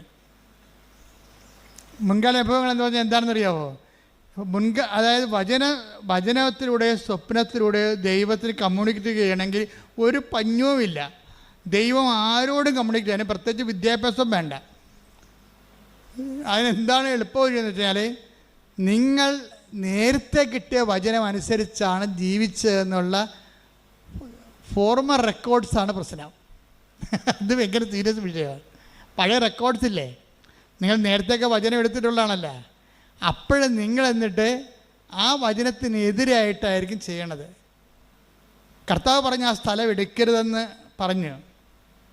ചിലപ്പോൾ ആ സ്ഥലം എടുക്കാൻ വേണ്ടി വചനം നിങ്ങൾക്ക് സ്ഥലം വേണം, അതെടുക്കാനുള്ള വചനം നിങ്ങൾ പ്രാർത്ഥിച്ച് എടുത്തു കഴിഞ്ഞപ്പോൾ ചിലപ്പോൾ ഹക്കൽ ദേവമാ രക്തത്തിൻ്റെ പറമ്പെന്നുള്ള വചനമായിരിക്കും ചിലപ്പോൾ കിട്ടിയത്. അപ്പോഴെൻ്റെ അർത്ഥം എന്താണ്? അതെടുക്കരുതെന്നല്ല എൻ്റെ അർത്ഥം. പക്ഷേ നിങ്ങളെന്ത് ചെയ്യും? അയ്യോ അതെങ്ങനെ ചെയ്യാം, ഞാനെടുത്തില്ല, അവളാട്ട് കയറി എടുക്കുമെന്ന് പറയും. ഇത് മനസ്സിലായില്ലേ? വേറെ വീടിൻ്റെ പുറകിൽ താമസിക്കുന്നുണ്ട്, ഞാനെടുത്തില്ലെങ്കിൽ ആ പറമ്പ് അവൾ കയറി അടിക്കും, പിന്നെ അവളുടെ പൊങ്ങച്ചത് ഞാൻ കാണണം. അതിപ്പോൾ ഞാൻ ഉപയോഗിക്കണ്ടല്ലോ, മക്കൾക്ക് കൊടുത്താൽ മതി, അല്ലെ വിൽക്കാൻ വേണ്ടിയല്ലേ ഞാനെടുക്കും. ഇങ്ങനെ തരികിട തട്ടാമുടിയൊക്കെ പറയും ദൈവത്തോട്, ഇതിന് സ്ഥലം എടുക്കും. അപ്പം തന്നെ നിൻ്റെ കാര്യത്തിലൊരു തീരുമാനമാകും. എന്താ കാര്യം? നീ ഒരു വചനം പറഞ്ഞാലും നിൻ്റെ താല്പര്യം അനുസരിച്ചുകൊണ്ട് നിൻ്റെ ലാഭം നോക്കിയും നീ അത് വളച്ചൊടിച്ചിട്ട് ദൈവത്തിൻ്റെ വചനത്തെ നിരാകരിക്കൂ. അങ്ങനെ ഒരിക്കൽ നിരാകരിച്ചാൽ പിന്നെ വചനത്തോട് സംസാരിക്കത്തില്ല. വചനത്തെ സംസാരിക്കേണ്ട ഒരു കുഴപ്പമില്ല. ഞങ്ങളൊക്കെ തന്നെ ഈ വചനം തുറന്നു നോക്കി തന്നെയും വചനം ഇടിപ്പിച്ചും തന്നെ ജീവിക്കണത് എത്രയോ വർഷങ്ങളായി. Sharp ഷൂട്ടാണ്, correct. 2+2 4 പറയത്തുള്ളൂ, അല്ലാതെ 4.1 ഒന്നും പറയത്തില്ല. ദൈവം ഇൻട്രാക്ട് ചെയ്യണമല്ല, അതിൻ്റെ മീഡിയം അതാണ്. എല്ലാ സമയത്തുമൊക്കെ നമ്മളുടെ കൂടെ ഇങ്ങനെ നിഴല് പോലെ ഇങ്ങനെ ദൈവം സഞ്ചരിക്കും. ഉടമ്പടി പോലെ ഇങ്ങനെ സഞ്ചരിക്കാൻ പറ്റിയ ഒരു സംഭവമില്ല. കാര്യം മറ്റേത് പ്രാർത്ഥന നോക്കിയാലും ഉടമ്പടി 10 പേരെടുത്താൽ അവർ സത്യസന്ധരാണെങ്കിൽ 10 പേരുടെ കൂടെയും ദൈവം സഞ്ചരിക്കും. സ്വപ്നം, ദർശനമെങ്കിൽ ദർശനം. ഇപ്പം കഴിഞ്ഞ ദിവസം ഒരു മോള് സാക്ഷ്യം പറഞ്ഞു, ദൈവമേ നീ എന്നെ കൈവിട്ട, ഞാൻ പാപ്പരായല്ല എന്ന് ഞാൻ ചിന്തിച്ച് വിഷമിക്കണ ആ സമയത്ത് തന്നെ കൃപാസനത്തിൽ മാതാവിൻ്റെ മുമ്പിൽ 16 നൂറുകണക്കിന് മെഴുകുതിരി കത്തിക്കണ മാതാവിൻ്റെ ഫണ്ട് വശത്ത് ഞാൻ നിൽക്കുമ്പോൾ എനിക്കടിക്കണ ഒരു മെഴുകുതിരിയുടെ ഉരുകിയ മണമുണ്ട്, അതെന്നെ പാസ് ചെയ്ത് പോയെന്ന്. അപ്പോൾ എനിക്ക് മനസ്സിലായി അമ്മ കൈവിട്ടിട്ടില്ല, അമ്മ എൻ്റെ കൂടെയുണ്ടെന്ന്. അതായത് ഇപ്പം ഞാൻ തന്നെ, അതായത് ഞാൻ കഴിഞ്ഞ ദിവസങ്ങളിൽ എനിക്കൊരു അമേരിക്കൻ ധ്യാനം വന്നു. അപ്പോൾ ഞാൻ കൽക്കട്ടയിൽ പോയി വിസ ഇൻ്റർവ്യൂ നിൽക്കുകയാണ്. അപ്പോൾ എൻ്റെ 160 ഫോം കാണാനില്ല പോയി. അപ്പോൾ ഞാനവിടെ അത് പോയാൽ പിന്നെ ഇൻ്റർവ്യൂ നടക്കത്തില്ല. ഞാനവിടെ നിന്ന് കൂളായിട്ട് ജവമാല ചൊല്ലിക്കൊണ്ട് നിൽക്കുകയാണ്. അപ്പോൾ അവരയാൾ പറഞ്ഞ് കയറാൻ പറ്റത്തില്ല, നിങ്ങളുടെ ബയോമെട്രിയുടെ പേപ്പർ കാണാനില്ലെന്ന് പറഞ്ഞു. അപ്പോൾ ഞാൻ അവിടെ കൂടാതെ നിൽക്കുകയാണ്. ഞാൻ കൂടെ നിൽക്കുകയാണ്. സാർ എൻ്റെ ഉണ്ടായിരുന്നതാണ്, 25 കിലോമീറ്റർ അകലെയാണ് എൻ്റെ ഹോട്ടൽ, വേണമെങ്കിൽ ഇപ്പോൾ എടുത്തുകൊണ്ട് വരാം, പക്ഷേ ഇവിടെ എൻ്റെ രേഖകൾ കാണുമല്ലോ, സാർ ഒന്ന് സഹായിക്കണമെന്നൊക്കെ പറഞ്ഞു. ഞാൻ നിൽക്കണം. നിൽക്കുമ്പോൾ ഞാനവിടുത്തെ ഈശോ ഇതിൻ്റെ അകത്ത് വല്ല കേസും ഉണ്ടോ എന്ന് ചോദിച്ചു. കേസ് അപ്പോൾ എന്നിട്ട് അവസാനം ഈ മനുഷ്യന് ഒരു അറിവ് തോന്നിയിട്ട് അവിടെ ഇൻ്റർവ്യൂവിൻ്റെ ഇടയ്ക്കൂടി എന്നെ കയറ്റിക്കൊണ്ടുപോയി അവിടെ ഇൻ്റർവ്യൂ നടക്കി. ഞാൻ ചെല്ലുമ്പോൾ പല കൗണ്ടേഴ്സാണ്. കൗണ്ട് ചെയ്യുമ്പോൾ ഈ അമ്മ എന്നോട് പറഞ്ഞു, നീ കൗണ്ടറിൻ്റെ എണ്ണം നോക്കാൻ പറഞ്ഞു. അപ്പോൾ ഞങ്ങൾക്ക് എണ്ണം നോക്കിയപ്പോൾ നമ്പർ 6 ആണ്. അപ്പം ഇറ്റ്സ് ഓക്കെ, ഇനി പോയാലും പോയില്ലെങ്കിലും കുഴപ്പമില്ല. എന്താ കാര്യം, അമ്മ കൂടെ ഉണ്ടല്ലോ, അത് മതി. നമ്പർ 6 ആരുടെ നമ്പരാ? അമ്മയുടെ നമ്പരാ. അത് നിങ്ങളെപ്പോഴും സൂക്ഷ്മതയുള്ളവരായിരിക്കണം. എല്ലാ സമയത്തും ഈ പ്രസൻസ് എന്ന് പറഞ്ഞ ഉടമ്പടിയുടെ ഒരു ഇട്ടിവെട്ട് സംഭവമാണ്. അത് ഈ ഉടമ്പടി എന്ന് പറയുമ്പോൾ മറ്റേതെന്ത് ഇത് ഗ്യാരണ്ടീഡ് അല്ലേ? കാര്യം ദൈവം വാഗ്ദാനം ചെയ്ത അതേ ഫോർമുല നമ്മൾ കണിശവും കൃത്യവുമായിട്ട് പ്രയോഗിച്ചുകൊണ്ട് ഒരു ആധ്യാത്മിക മുന്നേറ്റത്തിൽ നടത്തുമ്പോൾ നീ കറക്റ്റ് ദൈവപൈതലായിട്ട് മാറുകയല്ലേ. അപ്പോൾ ആ ദൈവപൈതലായിട്ട് മാറണ സമയത്ത് സ്വാഭാവികമായിട്ട് ദൈവത്തിൻ്റെ സാന്നിധ്യം ഉറപ്പാണ്. അതുകൊണ്ട് നിൻ്റെ സ്വപ്നങ്ങൾ നീ ശ്രദ്ധിക്കണം. ഞാൻ ഇടയ്ക്കൊക്കെ ആൾക്കാരോട് പറയുവേ, ഈ ദൈവം വരുന്ന ദേശീയപാതയാണ്. ഉടമ്പടി കഴിഞ്ഞാൽ പിന്നെ നമ്മുടെ ദൈവവും നമ്മളുടെ ബന്ധം പഞ്ചായത്ത് റോഡിൽ നിന്ന് സ്റ്റേറ്റ് ഹൈവേ എന്ന് മാറിയിട്ട് ദേശീയപാതയായിട്ട് മാറും. അല്ലെങ്കിൽ നമ്മൾ മാറ്റണം അതിനെ. ഇപ്പം ദേശീയപാത എന്താ സംഭവിക്കണത്? ദേശീയപാത ഡൽഹിയിൽ നിന്ന് കന്യാകുമാരിയിലോട്ട് പോകണ വേറെ ദീർഘദൂര പാതയാണ്. അവരെന്ത് ചെയ്യും? ആ ദീർഘദൂരമുള്ള ആൾക്കാർക്ക് വേണ്ടി സേഫാകാൻ ഇടയ്ക്ക് പട്ടി ചാടി വീഴുക, കഴുത പശു വന്ന് കയറുക. വടക്കേട്ടിലൊക്കെ ചെല്ലുമ്പോൾ പശുവാണ് നേരെ റോഡിൽ കൂടെ നടക്കണം മുഴുവനും. ഞാൻ തന്നെ അത്ഭുതപ്പെട്ടു പോയി. ഓട്ടോറിക്ഷയും ആൾക്കാരും സൈക്കിൾ റിക്ഷയും ഇതിൻ്റെയൊക്കെ കാറും പശുവും എല്ലാം കൂടി നടക്കണുണ്ട്. കഴിഞ്ഞ ദിവസങ്ങളൊക്കെ ഉത്തർപ്രദേശിലും ബീഹാറിലൊക്കെ ഞാൻ പോയി. അപ്പോൾ അവിടെ എല്ലാം ഇത് തന്നെ അവസ്ഥ. അപ്പോൾ അവിടെ അതായത് ഇതുപോലെയുള്ള അവസ്ഥകൾ മാറ്റിയിട്ട് ഇത് എല്ലാവരും കയറി നിരങ്ങണ ഒരു റോഡല്ല ദൂരയാത്രയ്ക്ക് ഉപയോഗിക്കണത്. അത് 2 സ്ഥലത്തും മതിൽ കെട്ടിയിട്ട് ദൂരയാത്രക്കാരെ മാത്രം സേഫ് ചെയ്യാൻ, ലോക്കലായിട്ടുള്ള ചെറിയ ദൂരത്തിൽ പോണവർക്കെല്ലാം സർവീസ് റോഡ് കൊടുത്തിരിക്കുകയാണ് ഗവൺമെൻറ്. നിങ്ങൾ ഉടമ്പടി എടുക്കുമ്പോൾ ഉടമ്പടി ഒരു ദീർഘദൂര യാത്രയാണ്. അതുകൊണ്ട് ആവശ്യമില്ലാത്തതൊക്കെ ഒഴിവാക്കിയേക്കണം. പട്ടി പശു കഴുത ആവശ്യമില്ലാത്തൊക്കെ പോയി നിരങ്ങരുത്. എല്ലാത്തിനകത്ത് പോയി വാർത്തലക്ക് പിടിക്കരുത്. അതിന് ഇപ്പം കൃപാസനത്തിൽ എനിക്കൊരു പോളിസിയുണ്ട്. കാര്യം ഞാൻ ഇമ്പോർട്ടൻസ് കൊടുക്കണമെന്നുണ്ടെങ്കിൽ ഇവിടുത്തെ സാക്ഷ്യം കുറഞ്ഞാൽ മാത്രമേ ഞാൻ ഇമ്പോർട്ടൻസ് കൊടുക്കത്തുള്ളൂ. അല്ലെങ്കിൽ ഉടമ്പടിയിലുള്ള അനുഭവങ്ങൾ കുറയുന്നുണ്ടെങ്കിൽ മാത്രമേ ഞാൻ ഇമ്പോർട്ടൻസ് കൊടുത്തുള്ളൂ. ബാക്കിയുള്ള കാര്യങ്ങൾക്ക് ഒരു കറക്ഷൻ കൊടുക്കും, അത്രേ ഉള്ളൂ. ആ ചാപ്റ്റർ അടച്ച് ക്ലോസ് ചെയ്യും. ഒന്നെങ്കിൽ അയാളെ ഞാൻ ക്ലോസ് ചെയ്യും, അല്ലെങ്കിൽ അയാളുടെ ഈ കൃപാസനത്തിലുള്ള ഓരോ കൗണ്ടറിലൊക്കെ ഓരോ ആൾക്കാർ ഇരിപ്പില്ലേ, ആ കൗണ്ടറിലുള്ള അവരുടെ ജോലി ഞാൻ ക്ലോസ് ചെയ്യും. അല്ലെന്നുണ്ടെങ്കിൽ അവരുമായിട്ട് മുന്നോട്ട് പോകത്തില്ല. എന്താ കാര്യം? അതൊക്കെ ലോക്കൽ പരിപാടികളാണ്. നമുക്ക് ആ ലക്ഷ്യങ്ങളില്ല. നമ്മുടെ ലക്ഷ്യം നമ്മൾ ദേശീയ പാതയിലൂടെ സഞ്ചരിക്കുന്നതാണ്. അപ്പോൾ നിത്യതയ്ക്കുള്ള യാത്രയിൽ നമ്മളെപ്പോഴും പ്രയോറിറ്റി കൊടുക്കണം. ഇപ്പോൾ ആ നാത്തിനുമായിട്ട് ഇടിവെച്ച്, അമ്മായിയമ്മയുമായിട്ട് ഇടിവെച്ച്, മരുമകളുമായിട്ട് ഇടിവെച്ച്, പിന്നെ ഓരോ കാര്യത്തിനും കയറി നിങ്ങൾ കെട്ടുപിണഞ്ഞ് അങ്ങനെ ഒന്നും ചെയ്യാൻ പാടില്ല. അത് മതിൽ കെട്ടി തിരിച്ചിട്ട് കഴുതയും പശുവൊക്കെ പോകാൻ വേണ്ടി സർവീസ് റോഡ് വെച്ചേക്കണം. അത് നിങ്ങൾ നിത്യതയിലേക്ക് പോണ വഴിയാണ്. നിത്യതയിലേക്കുള്ള വഴിയിൽ നല്ല ആവശ്യമില്ലാത്ത ട്രാഫിക് ഉണ്ടാക്കരുത്. U got the point. Pedia ആവശ്യമില്ലാത്ത വണ്ടി പോയി തലയിടരുതെന്നാണ് ഈ പറഞ്ഞോളൂ. വെച്ചാൽ ഓരോരുത്തരെ കുറിച്ചൊക്കെ ഇങ്ങനെ പറഞ്ഞുകൊണ്ടിരിക്കും. പക്ഷേ ദി ഹാവ് നോ ഐഡിയ. നിങ്ങൾ മൂളിക്ക് വെക്കും, ചിലപ്പോൾ അവരോട് ചിലപ്പോൾ യെസ് ഓർ നോ പറയും, അത്രേ ഉള്ളൂ. പക്ഷേ നിങ്ങൾ പേഴ്സണലായിട്ടും അതിനകത്ത് ഇൻവോൾവ് ചെയ്യരുത്. കാര്യം എന്താ? നിങ്ങൾ ഉടമ്പടിയിലാണ് പ്രാർത്ഥിക്കുക. കർത്താവായ ദൈവമേ, അങ്ങയുമായി ഉടമ്പടിയിലായിട്ടുള്ള നിത്യതയുടെ ദേശീയപാതയിൽ സഞ്ചരിക്കുന്ന എന്നെ ആ പാതയിലൂടെ നിത്യത വരെ സഞ്ചരിക്കുന്നതിന് പിൻപിടുത്തം ചെയ്യുന്ന എല്ലാ വിഷയങ്ങളുടെ മേലും എനിക്ക് വിടുതൽ നൽകണമേ. ശ്രദ്ധിക്കട്ടെ.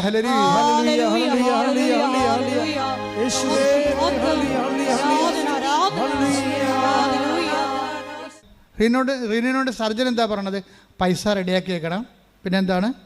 എന്ത് കാഷ്വാലിറ്റിയും ഫേസ് ചെയ്യാൻ മനസ്സൊരുക്കം ഉണ്ടാകണം. അത്രേ ഉള്ളൂ.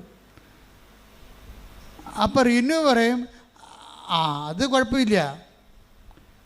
ഞാൻ കർത്താവിനോട് ചോദിച്ചായിരുന്നു ഈ മനുഷ്യനെ കല്യാണം കഴിക്കാൻ നേരത്ത്. നിശ്ചയത്തിൻ്റെ ദിവസം തന്നെ ചോദിച്ചു, നിൻ്റെ സെലക്ഷനാണോ എൻ്റെ സെലക്ഷനാണോ പറഞ്ഞപ്പോൾ കർത്താവിനോട് പറഞ്ഞു, കുഴപ്പമില്ല, എനിക്ക് നിന്നെക്കുറിച്ചുള്ള പദ്ധതിയാണ് നിൻ്റെ ഭർത്താവെന്ന് പറഞ്ഞു. അയ്യോ, അപ്പോൾ എനിക്ക് പറഞ്ഞു ഞാൻ ഹാപ്പിയായി. ഞാൻ ഹാപ്പിയായി. എന്തൊക്കെയാണ്? ഈ മനുഷ്യന് എന്ത് സംഭവിച്ചാലും അത് ദൈവത്തിൻ്റെ പദ്ധതിയാണ്. അതാണ് ക്രിസ്തുവിനെ കക്ഷി ചേർക്കണേ. ഓരോ മനുഷ്യന്മാർ വളരണത്. അവൾക്കൊരു 10-26 വയസ്സേ ഉള്ളതെന്ന് കണ്ടിട്ട് പക്ഷേ ഇട്ടിക്കൂടെ വർദ്ധാനം പറയണത് 10-76 കൊല്ലം ഇവിടെ ജീവിച്ചതിൻ്റെ ആധ്യാത്മിക അനുഭവമാണ്. ആധ്യാത്മിക അനുഭവത്തിൽ റിനു പറയുന്നൊരു കാര്യമുണ്ട്. അതായത് എനിക്ക് ഞാൻ അനുഭവിച്ച് വളർന്ന ഒരു സത്യമുണ്ട്. അനുഭവിച്ച് വാക്കല്ല ഇങ്ങനെ എടുത്തെടുത്ത് പറയണം. ഞാൻ അനുഭവിച്ച് വളർന്ന ഒരു സത്യമുണ്ട്. എന്താണ് ആ സത്യം? എൻ്റെ പൊന്നു തമ്പുരാൻ എന്നെ ഒരു കാരണവശാലും കൈവിടത്തില്ലെന്ന്. ഓരോ അനുഭവങ്ങളും ഭയങ്കര സംഭവമല്ലേ. അതായത് റിനു ഹാപ്പിയാണ്. ഇതിൻ്റെ ഇടയ്ക്ക് ഈ സർജൻ ഇങ്ങനെ പറയാനുള്ള കാരണമുണ്ട്. കാര്യം റിനു എന്തുകൊണ്ടാണ് ഇങ്ങനെ എന്ന് പറഞ്ഞാൽ ഞാൻ അനുഭവിച്ചു വളർന്ന ഒരു സത്യമുണ്ട്. എൻ്റെ പൊന്നു തമ്പുരാൻ ഒരിക്കലും എന്നെ കൈവിടത്തില്ല. ഇതാണ് ഇത് എല്ലാവർക്കും ഉള്ള അനുഭവമാണ്, എല്ലാവർക്കും ഉണ്ടാകേണ്ട അനുഭവമാണ്. എന്താണ്?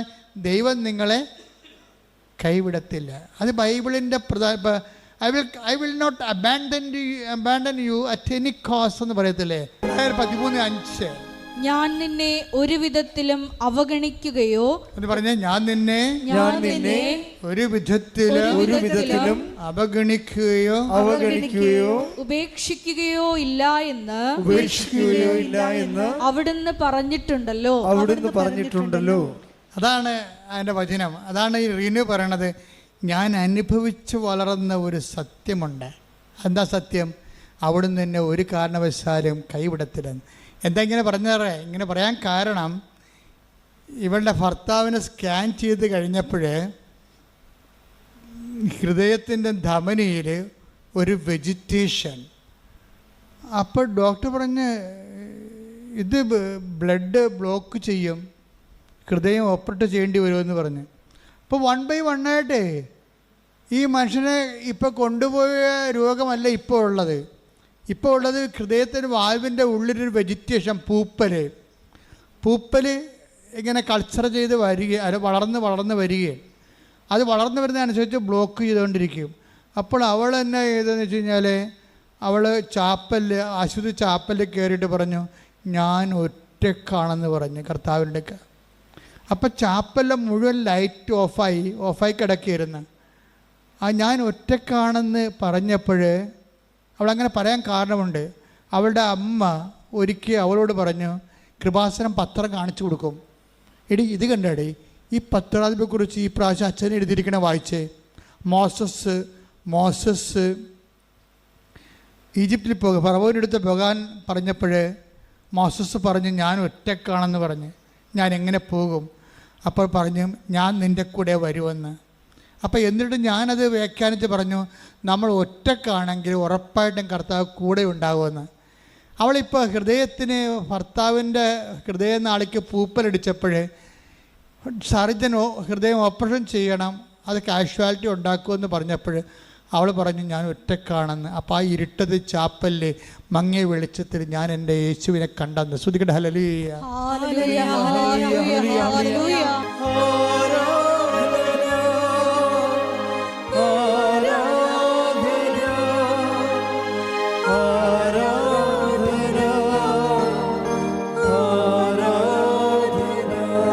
അപ്പം ഹൃദയത്തിൻ്റെ ഉള്ളിലുള്ള ഈ വെജിറ്റേഷൻ അത് ഓപ്പറേഷന് വേണ്ടി സർജൻ നിർബന്ധിക്കുമ്പോൾ ഇതെന്ത് കാഴ്ചയാണ് സംഭവിക്കുമെന്ന് ഓർത്തുകൊണ്ട് ഭർത്താവ് തന്നെ അവൾ പറയും ഞാൻ ഇനി അമ്മയുടെ അടുത്തുനിന്ന് പോയിട്ട് വരാമെന്ന് പറയും.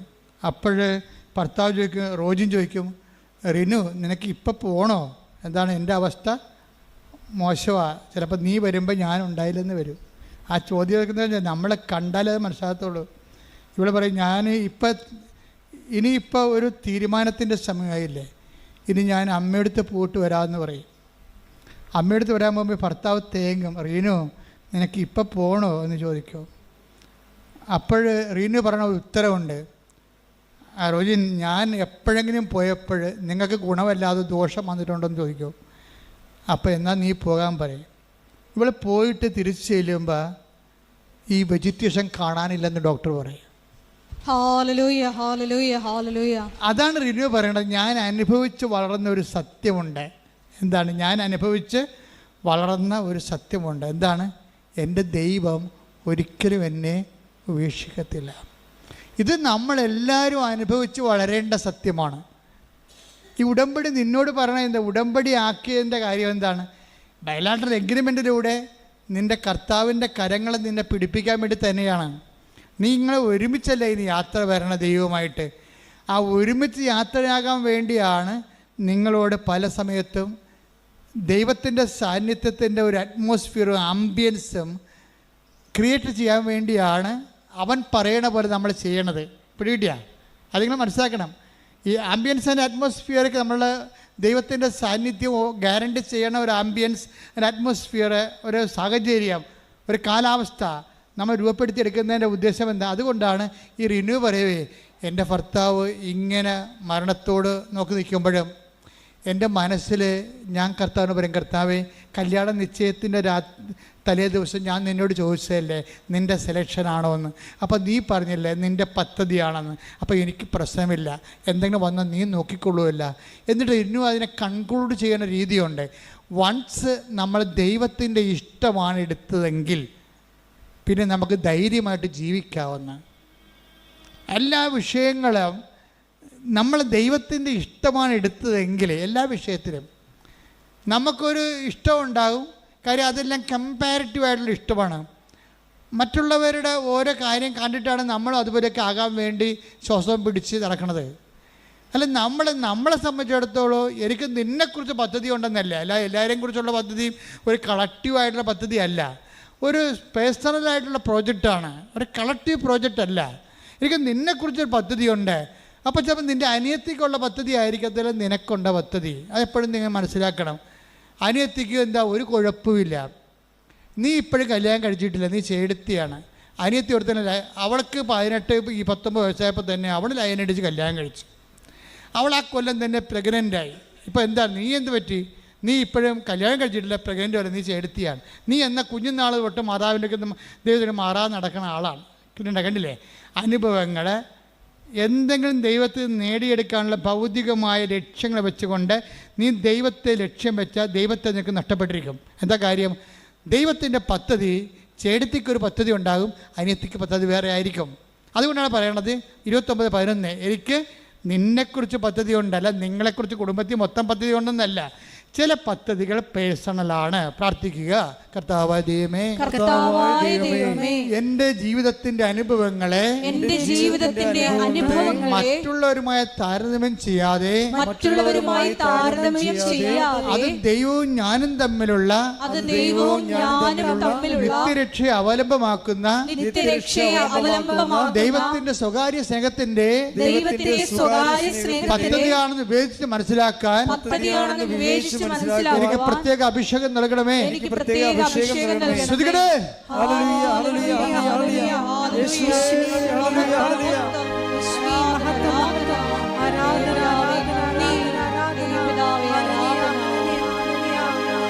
അനുഭവത്തിൻ്റെ ഈ യാത്രയിൽ ഇതുപോലുള്ളൊരു ജംഗ്ഷനിൽ വന്നു കഴിഞ്ഞാൽ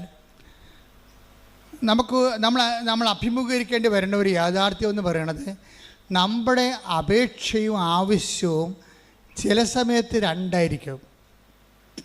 അനുഭവത്തിൻ്റെ യാത്രയിൽ നമ്മളൊരു ജംഗ്ഷനിൽ വന്നു കഴിഞ്ഞാൽ, ജംഗ്ഷൻ എന്ന് വെച്ചാൽ അങ്ങോട്ട് പോകണം ഇങ്ങോട്ട് പോകണം എന്നറിയാൻ പല തിരഞ്ഞെടുപ്പിൻ്റെ മുഖത്തേക്ക് വന്നു കഴിഞ്ഞാൽ നമ്മൾ ശ്രദ്ധിക്കേണ്ട ഒരു കാര്യം, ചില വിഷയങ്ങൾക്ക് ചിലപ്പോൾ നമ്മളുടെ അപേക്ഷ വേറെ ആവശ്യം വേറെ ആയിരിക്കും. നമ്മുടെ ആവശ്യം എന്താണെന്ന് ദൈവത്തിന് കൃത്യമായിട്ട് അറിയാം. ഇപ്പം തന്നെ ഞാനൊരു ഉദാഹരണം പറയട്ടെ നിങ്ങളോട്. നമ്മുടെ ഈ പത്രോസില്ലേ, പത്രോസ് സുമന്ദ്ര ദേവാലയത്തിലോട്ട് പോകുന്നൊരു സംഭവം ബൈബിൾ പറയുന്നുണ്ട്. അപ്പോൾ ഒരു മുടന്തൻ അവിടെ കുത്തിയിരിപ്പുണ്ട് അല്ലേ? ആ മുടന്തൻ എന്താ ചെയ്യണത്? മുടന്തൻ പത്രോസിനെ കാണുമ്പോൾ കൈ നീട്ടും. എന്തിനാണ് കൈ നീട്ടണത്? അയാളിൽ നിന്ന് വല്ലതും കിട്ടുമെന്ന് ഓർത്തിട്ടാണ് കൈ നീട്ടണം. മുടന്തൻ്റെ ആവശ്യം എന്താ? മുടന്തൻ്റെ അപേക്ഷ എന്താ? വല്ലതും ഒരു തുട്ട് കിട്ടുക അല്ലേ, 10-12 രൂപ കിട്ടുക എന്നുള്ളതാണ് പുള്ളിയുടെ ആവശ്യം. പക്ഷേ പത്രോസ് വിവേചിക്കണേ എന്താണ്? ആവശ്യമല്ല, പിന്നെന്താണ്? അല്ല, അപേക്ഷ അല്ല, പിന്നെന്താണ്? ആവശ്യമാണ്. അവൻ്റെ ആവശ്യം എന്താണ്? ഇവൻ്റെ ആവശ്യം മുടന്ത് മാറ്റുകയാണ്. ഇത് തന്നെ ഈ നിയോഗം വെക്കുമ്പോൾ ശ്രദ്ധിക്കേണ്ട കാര്യമാണ്. ആ 3:5 എടുത്തേ, നടപടി പുസ്തകം. നടപടി 3:5. ആ, അവരുടെ പക്കൽ നിന്ന് എന്തെങ്കിലും കിട്ടുമെന്ന് പ്രതീക്ഷിച്ച് പറഞ്ഞ് അവരുടെ പക്കൽ നിന്ന് എന്തെങ്കിലും കിട്ടുമെന്ന് പ്രതീക്ഷിച്ച് അവൻ അവരെ നോക്കി പത്രോസ് പറഞ്ഞു, വെള്ളിയോ സ്വർണമോ എന്റെ കയ്യിലില്ല, എനിക്കുള്ളത് ഞാൻ നിനക്ക് തരുന്നു. നസ്രായനായ യേശുക്രിസ്തുവിന്റെ നാമത്തിൽ എഴുന്നേറ്റ് നടക്കുക. ഇതാണ് ദൈവത്തിൻ്റെ ആവശ്യം. എന്താണ്? അവൻ എഴുന്നേൽപ്പിച്ച് നടത്തിയിട്ട് അവിടെ ഉണ്ട്. അവൻ എഴുന്നേറ്റ് നടന്നപ്പോൾ എന്താ സംഭവിച്ചത്? ഇവന് വല്ലത് ഒരു 2 വെള്ളിത്തുട്ട് കൊടുത്തെങ്കിൽ ഒരു മനുഷ്യനെ അറിയത്തില്ല, അവനും 10 ദിവസം അറിയത്തുള്ളൂ. അവൻ എഴുന്നേൽപ്പിച്ച് നടത്തി കഴിഞ്ഞപ്പോൾ എന്താ സംഭവിച്ചത്? നാട്ടുകാരെല്ലാം പറഞ്ഞു, എടാ ഇവനല്ലേ ആ സുന്ദര കവാടത്തിൽ ഇരുന്നുകൊണ്ട് തെണ്ടിക്കൊണ്ടിരുന്ന ആള്, ഇവൻ്റെ കാലിപ്പോൾ സുഖപ്പെട്ടല്ലേ. ആരാണ് സുഖപ്പെട്ടിയത്? അത് യേശു. കണ്ട, സുവിശേഷം പോണ കണ്ടില്ലേ, സുവിശേഷം പ്രചരിക്കണം കണ്ടില്ലേ. ഇതാണ് ഇതിൻ്റെ അകത്ത് ഗുഡ്നസ് എന്ന് പറയണത്. നമ്മുടെ അപേക്ഷ മാത്രമാണെങ്കിൽ അതിനെ അഡ്രസ്സ് ചെയ്യാൻ ദൈവം അത്രയ്ക്ക് ഇൻട്രസ്റ്റ് അല്ല. അത് നിങ്ങൾ പഠിക്കണം. ദൈവത്തിൻ്റെ ഉദ്ദേശം എന്താണ്? യേശു ക്രിസ്തുവിനെ ചർച്ചാ വിഷയമാക്കണം. മനസ്സിലായി? ഇപ്പോൾ പിടികിട്ടില്ല ഞങ്ങളെ. അതാണ് അവർ പറഞ്ഞത്. അവൻ അപേക്ഷിച്ചു. അപ്പോൾ പത്രോസ് അവൻ്റെ അപേക്ഷ സ്വീകരിച്ചില്ല. മറിച്ച് എന്താണ്? അവൻ്റെ ആവശ്യം മനസ്സിലാക്കിയിട്ട് പറഞ്ഞു, പൊന്നും വെള്ളിയും ഒന്നും എൻ്റെ ഇല്ല. നീ ചോദിച്ചത് പൊന്നെന്ന് പറയുന്നത് റോമൻ നാണയമാണ്, വെള്ളി എന്ന് പറയുന്നത് ഇസ്രായേലിൻ്റെ നാണയമാണ്. അപ്പോൾ റോമാക്കാരൻ്റെ നാണയം എൻ്റെ കയ്യിലില്ല, ഇസ്രായേൽക്കാരൻ്റെ നാണയം എൻ്റെ കയ്യിലില്ല, എൻ്റെ മനസ്സിലെ കാലിയാണ്. പക്ഷേ എനിക്ക് വേറെ ഒരു സ്വത്തുണ്ട്. അതെന്താണ്? The name of Jesus Christ, നസ്രായന, യേശുവിൻ്റെ നാമം. ഇത് ഞാൻ പഠിച്ചത് വെറുതെ പഠിച്ചതല്ല. അവനെ അകലക്കൂടിയാണെങ്കിൽ അവൻ്റെ കഷ്ടകാലത്ത് അകലക്കൂടിയാണെങ്കിൽ അനുഗമിച്ചുകൊണ്ട് ഞാൻ പഠിച്ചതാണ്. അവൻ എന്നോട് പറഞ്ഞിട്ടുണ്ടായിരുന്നു പണ്ട്, എന്നെ അനുഗമിക്കാൻ ആഗ്രഹിക്കുന്നവൻ സ്വയം പരിത്യജിക്കണം, എൻ്റെ കൂടെ വരണമെന്ന്. അങ്ങനെ പല പരിത്യാഗങ്ങളിലൂടെ ഞാൻ അവൻ്റെ കൂടെ പോയി പഠിച്ചെടുത്തതാണ്. ഇപ്പം അവനാണ് എൻ്റെ ഉള്ളിൽ, അതാണ് എൻ്റെ സ്വത്ത്. റോമാക്കാരൻ്റെ പൊന്ന് നാണയമല്ല, ഇസ്രായേൽ ഗവൺമെൻറ്റിൻ്റെ വെള്ളി നാണയമല്ല. എനിക്കുള്ളത് ഞാൻ നിനക്ക് തരുന്നു.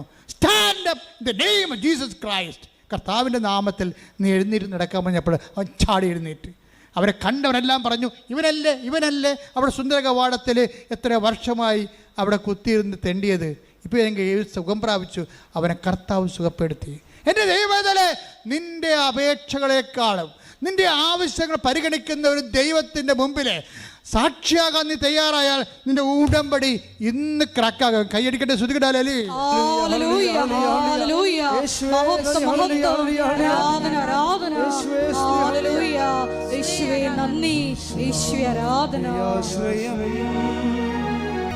ക്രിസ്തു ഉടന്തനായ മനുഷ്യൻ്റെ സൗഖ്യത്തിലൂടെ ക്രിസ്തുവിനെ എല്ലാവരും അറിയാവുന്ന രീതിയിലാണ് ദൈവം എല്ലാം ക്രമീകരിക്കുന്നത്.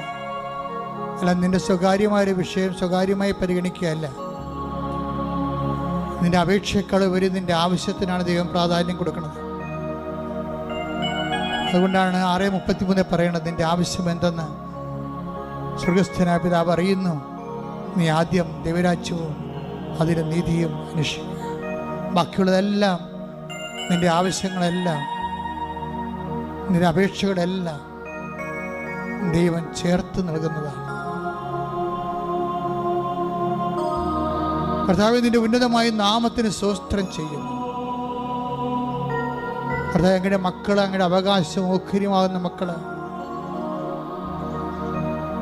ഇവിടെ തീർത്ഥാടനത്തിൽ പ്രാർത്ഥിക്കുന്നവരും ഓൺലൈനായി പ്രാർത്ഥിക്കുന്നവരും ഈ ധ്യാനം എപ്പോഴെല്ലാം എവിടെ വെച്ചെല്ലാം ഏതെല്ലാം കാലങ്ങളിൽ ആരെല്ലാം കേൾക്കുന്നുവോ അവിടെ വരെല്ലാം ദൈവത്തിൻ്റെ കൃപ ശക്തിയായി ഒഴുകട്ടെ. സ്തുതിക്കട്ടെ. ഹല്ലേലൂയ, ഹല്ലേലൂയ, ഹല്ലേലൂയ. യേശുവേ നന്ദി. ഹല്ലേലൂയ, ഹല്ലേലൂയ, ഹല്ലേലൂയ, ഹല്ലേലൂയ. യേശുവേ ആരാധന, ആരാധന. യേശുവേ നന്ദി, യേശുവേ മഹത്വം. ഹല്ലേലൂയ. നമുക്ക് വളരെ ദൈവത്തിൻ്റെ കൃപ, ശക്തി, വിടുതൽ, സൗഖ്യമൊക്കെ കരനടിക്കുമ്പോൾ നിറഞ്ഞു നിൽക്കുന്ന ഒരു സമയമാണ്. ഹൃദയത്തെ സന്തോഷിക്കണം. വിഷാംശം ശരീരത്തിൽ പ്രവേശിച്ചവരെ കർത്താവിൻ്റെ വിശുദ്ധമായ രക്തം കലർത്തിക്കൊണ്ട് അവരുടെ കെടുരക്തത്തിൽ നിന്ന് അവരെ വിശുദ്ധീകരിച്ചുകൊണ്ട് ത്വക്ക് രോഗങ്ങളിൽ നിന്ന് മറ്റൊരു രോഗങ്ങളിൽ നിന്ന് മാംസത്തിൻ്റെ ചൊറിഞ്ഞ പൊട്ടകളിൽ നിന്ന് സുഖപ്പെടുന്ന സന്ദേശമുണ്ട്. ശ്രുതികടെ ഹല്ലേലൂയ ഹല്ലേലൂയ ഹല്ലേലൂയ. യേശുവേ, രോഗസൗഖ്യ സന്ദേശം നന്ദി പറയുന്നു. ഞങ്ങളുടെ ഇടയിലുള്ള അവിടുത്തെ സാന്നിധ്യത്തെ നന്ദി പറഞ്ഞു സ്തുതിക്കുന്നു. ഹല്ലേലൂയ. കർത്താവേ, നിന്റെ വിശുദ്ധ പൗരോഹിത്യത്തെ മഹത്വപ്പെടുത്തണമേ. കർത്താവേ, സഭയിലുള്ള സാന്നിധ്യം പ്രകടമാക്കണമേ. ഈശോ മുടന്തനെ പോലെ ക്രിസ്തുവാണ് എന്നെ സുഖപ്പെടുത്തിയതെന്ന് നാട് മുഴുവൻ പറഞ്ഞു നടക്കുമ്പോൾ, അവനെ നേരത്തെ അറിയാമായിരുന്നവനെ അവന് സംഭവിച്ച മാറ്റങ്ങൾ തിരിച്ചറിയുമ്പോൾ ജനങ്ങളും രാജ്യങ്ങളും ക്രിസ്തുവിലേക്ക് തിരിച്ചു വരാൻ വേണ്ടി ദൈവമേ ഞങ്ങളെ സുവിശേഷത്തിന്റെ ഉപകരണങ്ങളാക്കണമെന്ന് പ്രാർത്ഥിച്ചുകൊണ്ട് ശ്രദ്ധിക്കട്ടെ. ഹല്ലേലൂയ ഹല്ലേലൂയ. മഹത്വം മഹത്വം. ആരാധന ആരാധന. ദൈവപിതാവേ നന്ദി. ദൈവപിതാവേ ആരാധന. ഹല്ലേലൂയ. കർത്താവെ, മുതുക് രോഗികളെ ഇപ്പം അങ്ങ് കാണിച്ചു തരുന്നുണ്ട്. പിൻകഴുത്തിന് താഴെ നീര് കെട്ടിക്കിടക്കുന്നവരെയും നീരിറങ്ങിപ്പോകാതിരിക്കുന്നവരെയും അതുകൊണ്ട് ശരീരം ചൂടായിരിക്കുന്നവരെയും അവർക്കുറങ്ങാൻ പറ്റാത്തവരെയും ഈശോ നിന്റെ തിരുമുറിവാർന്ന് വലത് കർത്താവ് സ്പർശിക്കണമേ. കർത്താവ് ശരീരത്തിന് മുഴകളുള്ളവരെ, സിസ്റ്റുള്ളവരെ, കർത്താവ് ഗ്രോത്ത് ഉള്ളവരെ നീ സ്പർശിക്കണമേ. യേശു ക്രിസ്തു ഉന്നതമായ നാമത്തിലെ എല്ലാ സിസ്റ്റുകളും ഗ്രോത്തുകളും മുഴകളും യേശുവിന്റെ നാമത്തിൽ മാറിപ്പോകട്ടെ. ഹല്ലേലൂയ ഹല്ലേലൂയ ഹല്ലേലൂയ. യേശുവേ ആരാധന. ഹല്ലേലൂയ ഹല്ലേലൂയ ഹല്ലേലൂയ. ഹല്ലേലൂയ. മഹത്വം മഹത്വം. കക്ഷത്തിനും മടക്കുകളിലും കാലിന്റെ മടക്കുകളിലും ചൊറിഞ്ഞു പൊട്ടുകയും അത് അലർജി ആവുകയും വെള്ള പാണ്ടാടെ മാറുകയും ചെയ്യുന്ന വ്യക്തികളെ കർത്താവ് സൗഖ്യപ്പെടുത്തിക്കൊണ്ടിരിക്കുന്നു. കർത്താവ് നിന്റെ തിരുമുറിവാർന്ന് അണിപ്പെടുതാർന്ന് വലുതുകരം ഓരോ മകളുടെ മേലും വെക്കണമെന്ന് പ്രാർത്ഥിക്കുന്നു. കണ്ണ് സന്ധിബന്ധങ്ങളിൽ കർത്താവിനത്വം നിറയട്ടെ. മാംസപേശികളിൽ കർത്താവിനത്വം നിറയട്ടെ. ഉച്ചമുതൽ ഉള്ളംകാല് വരെ കർത്താവിനത്വം നിറയട്ടെ. എല്ലാ രോഗങ്ങളും മാർഗ രോഗങ്ങളും യേശുക്രിസ്തു നാമത്തിൽ, യേശുക്രിസ്തുവിന്റെ വിശുദ്ധമായ രക്തത്താൽ എല്ലാ അലർജികളും യേശുവിന്റെ നാമത്തിൽ മാഞ്ഞു പോകട്ടെ. ശ്രുതികട്ടെ. ഹല്ലേലൂയ ഹല്ലേലൂയ ഹല്ലേലൂയ. യേശുവേ നന്ദി. ഹല്ലേലൂയ ഹല്ലേലൂയ ഹല്ലേലൂയ ഹല്ലേലൂയ. യേശുവേ, രോഗസൗഖ്യ സന്ദേശത്തിന് നന്ദി പറയുന്നു. കർത്താവ് 1-4 പ്രാർത്ഥിക്കുന്ന help those who are all kind of travels. എല്ലാ തരത്തിലുള്ള ക്ലേശം അനുഭവിക്കുന്നവരെ സഹായിക്കും കർത്താവേ. കർത്താവ് ഓരോ തരത്തിലും ക്ലേശം അനുഭവിക്കുന്നവരെ കർത്താവേ അങ്ങ് അവർക്കെല്ലാം വേണ്ടി പ്രാർത്ഥിക്കുന്ന കർത്താവേ.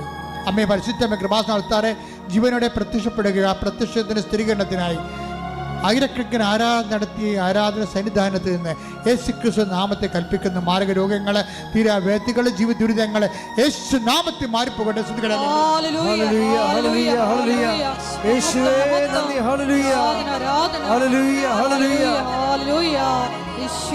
കർത്താവ്, ജോലിയില്ലാത്തവര്, വീടില്ലാത്തവര്, വിവാഹം ഒത്തുവരാത്തവര്, വഴിയില്ലാത്തവര്, ഇൻ്റർവ്യൂവിന് തോറ്റവർ, പരീക്ഷയിൽ തോറ്റവർ, ഇൻ്റർവ്യൂ പ്രതീക്ഷിക്കുന്നവർ, അല്ല റിസൾട്ട് പ്രതീക്ഷിക്കുന്നവർ, കർത്താവെ ജോലി പ്രതീക്ഷിക്കുന്നവർ, നാട്ടിലേക്ക് തിരിച്ചു പോരാൻ ആഗ്രഹിച്ചിട്ട് വരാൻ പറ്റാതെ കുടുങ്ങിപ്പോയവർ, വിദേശത്ത് ജയിലിലായവർ, നാട്ടിൽ ജയിലിലായവർ, എല്ലാം വ്യത്യസ്തമായ കേസിൽ അകപ്പെട്ടിരിക്കുന്നവർ, വിവാഹ മോചനത്തിനുമുള്ള കേസ് കൊടുത്തിരിക്കുന്നവർ, ഒന്നിച്ച് താമസം വീണ്ടും ആഗ്രഹിക്കുന്നവർ, അവിടെ എല്ലാം കർത്താവിൻ്റെ കരുണം, മാതാവിൻ്റെ പ്രത്യക്ഷീകരണത്തിൻ്റെ സ്ഥിരീകരണത്തിൻ്റെ സാക്ഷികളാകാൻ ദൈവത്തിൻ്റെ ശക്തി ഒഴുകട്ടെ. ശ്രുതിയുടെ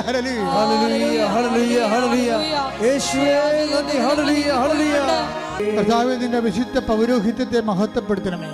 38 വർഷം ഞാൻ അർപ്പിച്ച കൃപാന്റെ യോഗ്യതയാൽ കൃപാസാൽത്താരെ ജീവനോടെ പ്രത്യക്ഷപ്പെട്ട പരിശുദ്ധ അമ്മയുടെ മാധ്യസ്ഥത്താൽ മക്കളില്ലാത്തവർ നീ ആശീർവദിക്കണമേ. വിവാഹം ഒത്തുവരാത്തവർ നീ ആശീർവദിക്കണമേ. ഭവനങ്ങളില്ലാത്തവർ നീ ആശീർവദിക്കണമേ. കേസ് അകപ്പെട്ടിരിക്കുന്നവർ നീ ആശീർവദിക്കണമേ. പലതരത്തിലുള്ള ചീത്ത സ്വഭാവങ്ങളിൽ തെറ്റായ ബന്ധങ്ങൾ അകപ്പെട്ടിരിക്കുന്നവരെ നീ ആശീർവദിക്കണമേ. ജപ്തിയും അതുപോലെ തന്നെ സ്ഥലം വിൽക്കാനുള്ളവർ, അതുപോലെ തന്നെ ആധ്യാത്മികമായ തകർച്ച വന്നവർ, ആധ്യാത്മികമായ പാപകരമായ ജീവിത അവസ്ഥകളിൽ കുടുങ്ങിപ്പോയവർ, എല്ലാ മാരക പാപങ്ങളും ജീവിത സാഹചര്യങ്ങൾ യേശു ക്രിസ്തുവിന്റെ നാമത്തിൽ ഡെലിവർ ആകട്ടെ. ശ്രുതിയുടെ ഹല്ലേലൂയ ഹല്ലേലൂയ ഹല്ലേലൂയ ഹല്ലേലൂയ. യേശുവേ നന്ദി. ഹല്ലേലൂയ ഹല്ലേലൂയ ഹല്ലേലൂയ ഹല്ലേലൂയ ഹല്ലേലൂയ. നാദാവരേണമേ എന്നിൽ നിറയണമേ.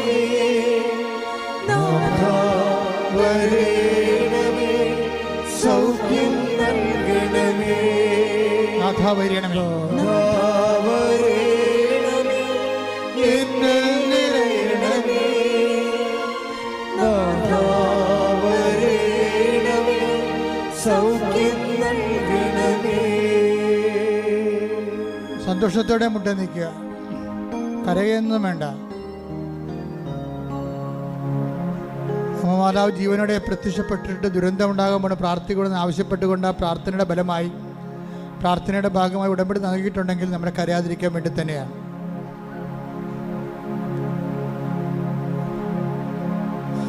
നീ കറക്റ്റ് റൈറ്റായിട്ടുള്ള സ്ഥലത്താണ് നീ വന്നിരിക്കണമെന്ന് ആദ്യം ഓർക്കണം. വിത്ത് റൈറ്റ് ഇൻറ്റൻഷൻ. ദൈവം അത് നിന്നെ മാനിക്കും. നിൻ്റെ നിയോഗങ്ങളെ, എൻ്റെ നിയോഗങ്ങളെ കർത്താവ് മാനിക്കാൻ പോകുന്നു. എന്നെ സുവിശേഷത്തിൻ്റെ സാക്ഷിയാക്കാൻ പോകുന്നു. പറഞ്ഞേ, എന്റെ നിയോഗങ്ങളെ കർത്താവ് മാനിക്കാൻ പോകുന്നു, എന്നെ സുവിശേഷത്തിന്റെ സാക്ഷിയാക്കാൻ പോകുന്നു. ആവർത്തിച്ച് പറഞ്ഞേ, എന്റെ നിയോഗങ്ങളെ കർത്താവ് മാനിക്കുന്നു, എന്നെ സുവിശേഷത്തിന്റെ സാക്ഷിയാക്കാൻ പോകുന്നു. വീണ്ടും പറഞ്ഞേ, എന്റെ നിയോഗങ്ങളെ കർത്താവ് മാനിക്കുന്നു, എന്നെ സുവിശേഷത്തിന്റെ സാക്ഷിയാക്കാൻ പോകുന്നു. മൗനമായി പ്രാർത്ഥിക്കുക. ഇന്ന് ഇത്രയും വളരെ ഫെസ്റ്റിവലായിട്ടൊരു ദിവസമാണ്. ആ ഫെസ്റ്റിവലും കാർണിവലും ഒന്നും നോക്കാതെ കർത്താവിൻ്റെ തിരുസേന നീ വന്നിട്ടുണ്ടെങ്കിൽ നിൻ്റെ വിശ്വാസം വലുത് തന്നെയാണ്. ദൈവം തീർച്ചയായിട്ടും മാനിക്കും.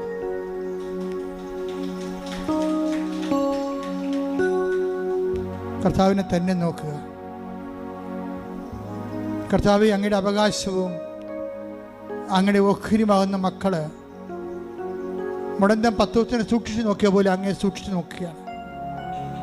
അങ്ങയുടെ നാമത്താൽ അവരെ മഹത്വപ്പെടുത്തുന്ന പ്രാർത്ഥിക്കുന്നു. അവർ നിനക്ക് സാക്ഷികളായ സന്തോഷത്തോടെ ഈ സാക്ഷി കൂടാരത്തിൽ വന്നുകൊണ്ട് നിന്നെ മഹത്വപ്പെടുത്താനും ലോകത്തോട് വിളിച്ചു പറയുവാനും നിനക്ക് വേണ്ടി ജീവിക്കുവാനും അവരുടെ സങ്കടങ്ങളെ, കണ്ണുനീരിൻ്റെ രോഗങ്ങളെ യേശുക്രിസ്തു നാമത്തിൽ നിമിഷം നീങ്ങിപ്പോകട്ടെ. സ്തുതിക്കട്ടെ. ഹല്ലേലൂയ, ഹല്ലേലൂയ, ഹല്ലേലൂയ, ഹല്ലേലൂയ, ഹല്ലേലൂയ, ഹല്ലേലൂയ, ഹല്ലേലൂയ. യേശുവേ നന്ദി. ഹല്ലേലൂയ, ഹല്ലേലൂയ. ആരാധന. ഹല്ലേലൂയ. നാഥാവരേ എന്നിൽ നിറയണമേ, നാഥാവരേ സൗഖ്യം നൽകണമേ. മൗന പ്രാർത്ഥനയുടെ സമയമാണ്. അച്ഛൻ വിട്ടുപോയ വിഷയങ്ങൾ എൻ്റെ മക്കൾ ഓർത്ത് പ്രാർത്ഥിക്കുക.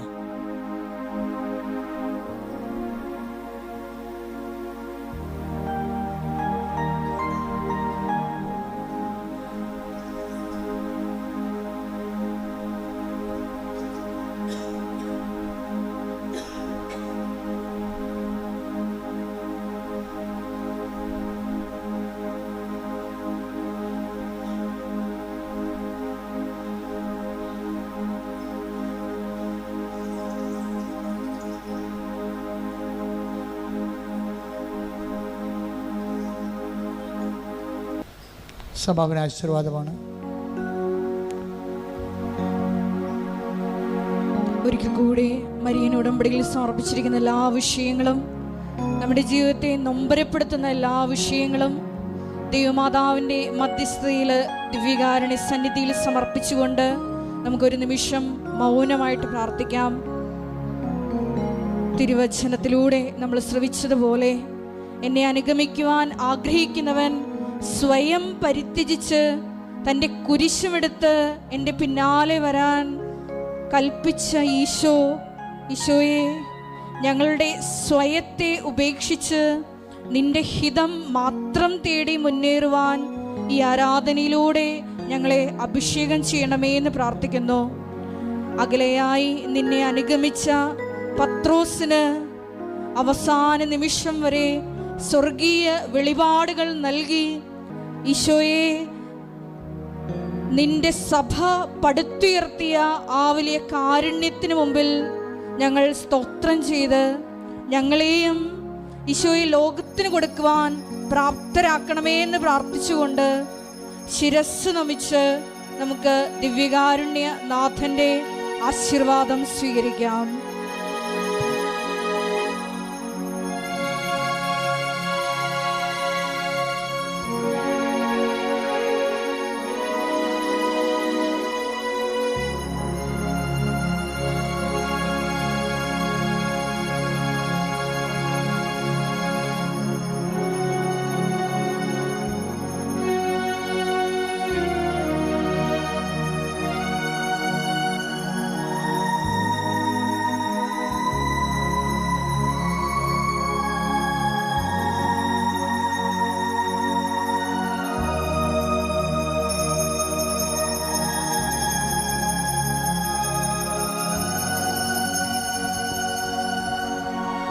പരിശുദ്ധ പരമമാ ദിവ്യകാരുണ്യമേ,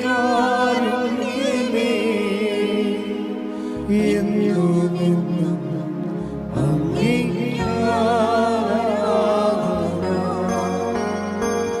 പരിശുദ്ധ പരമമാ ദിവ്യകാരുണ്യമേ, എന്നുമെന്നും അങ്ങേക്ക് ആരാധന. പരിശുദ്ധ പരമമാ ദിവ്യകാരുണ്യമേ,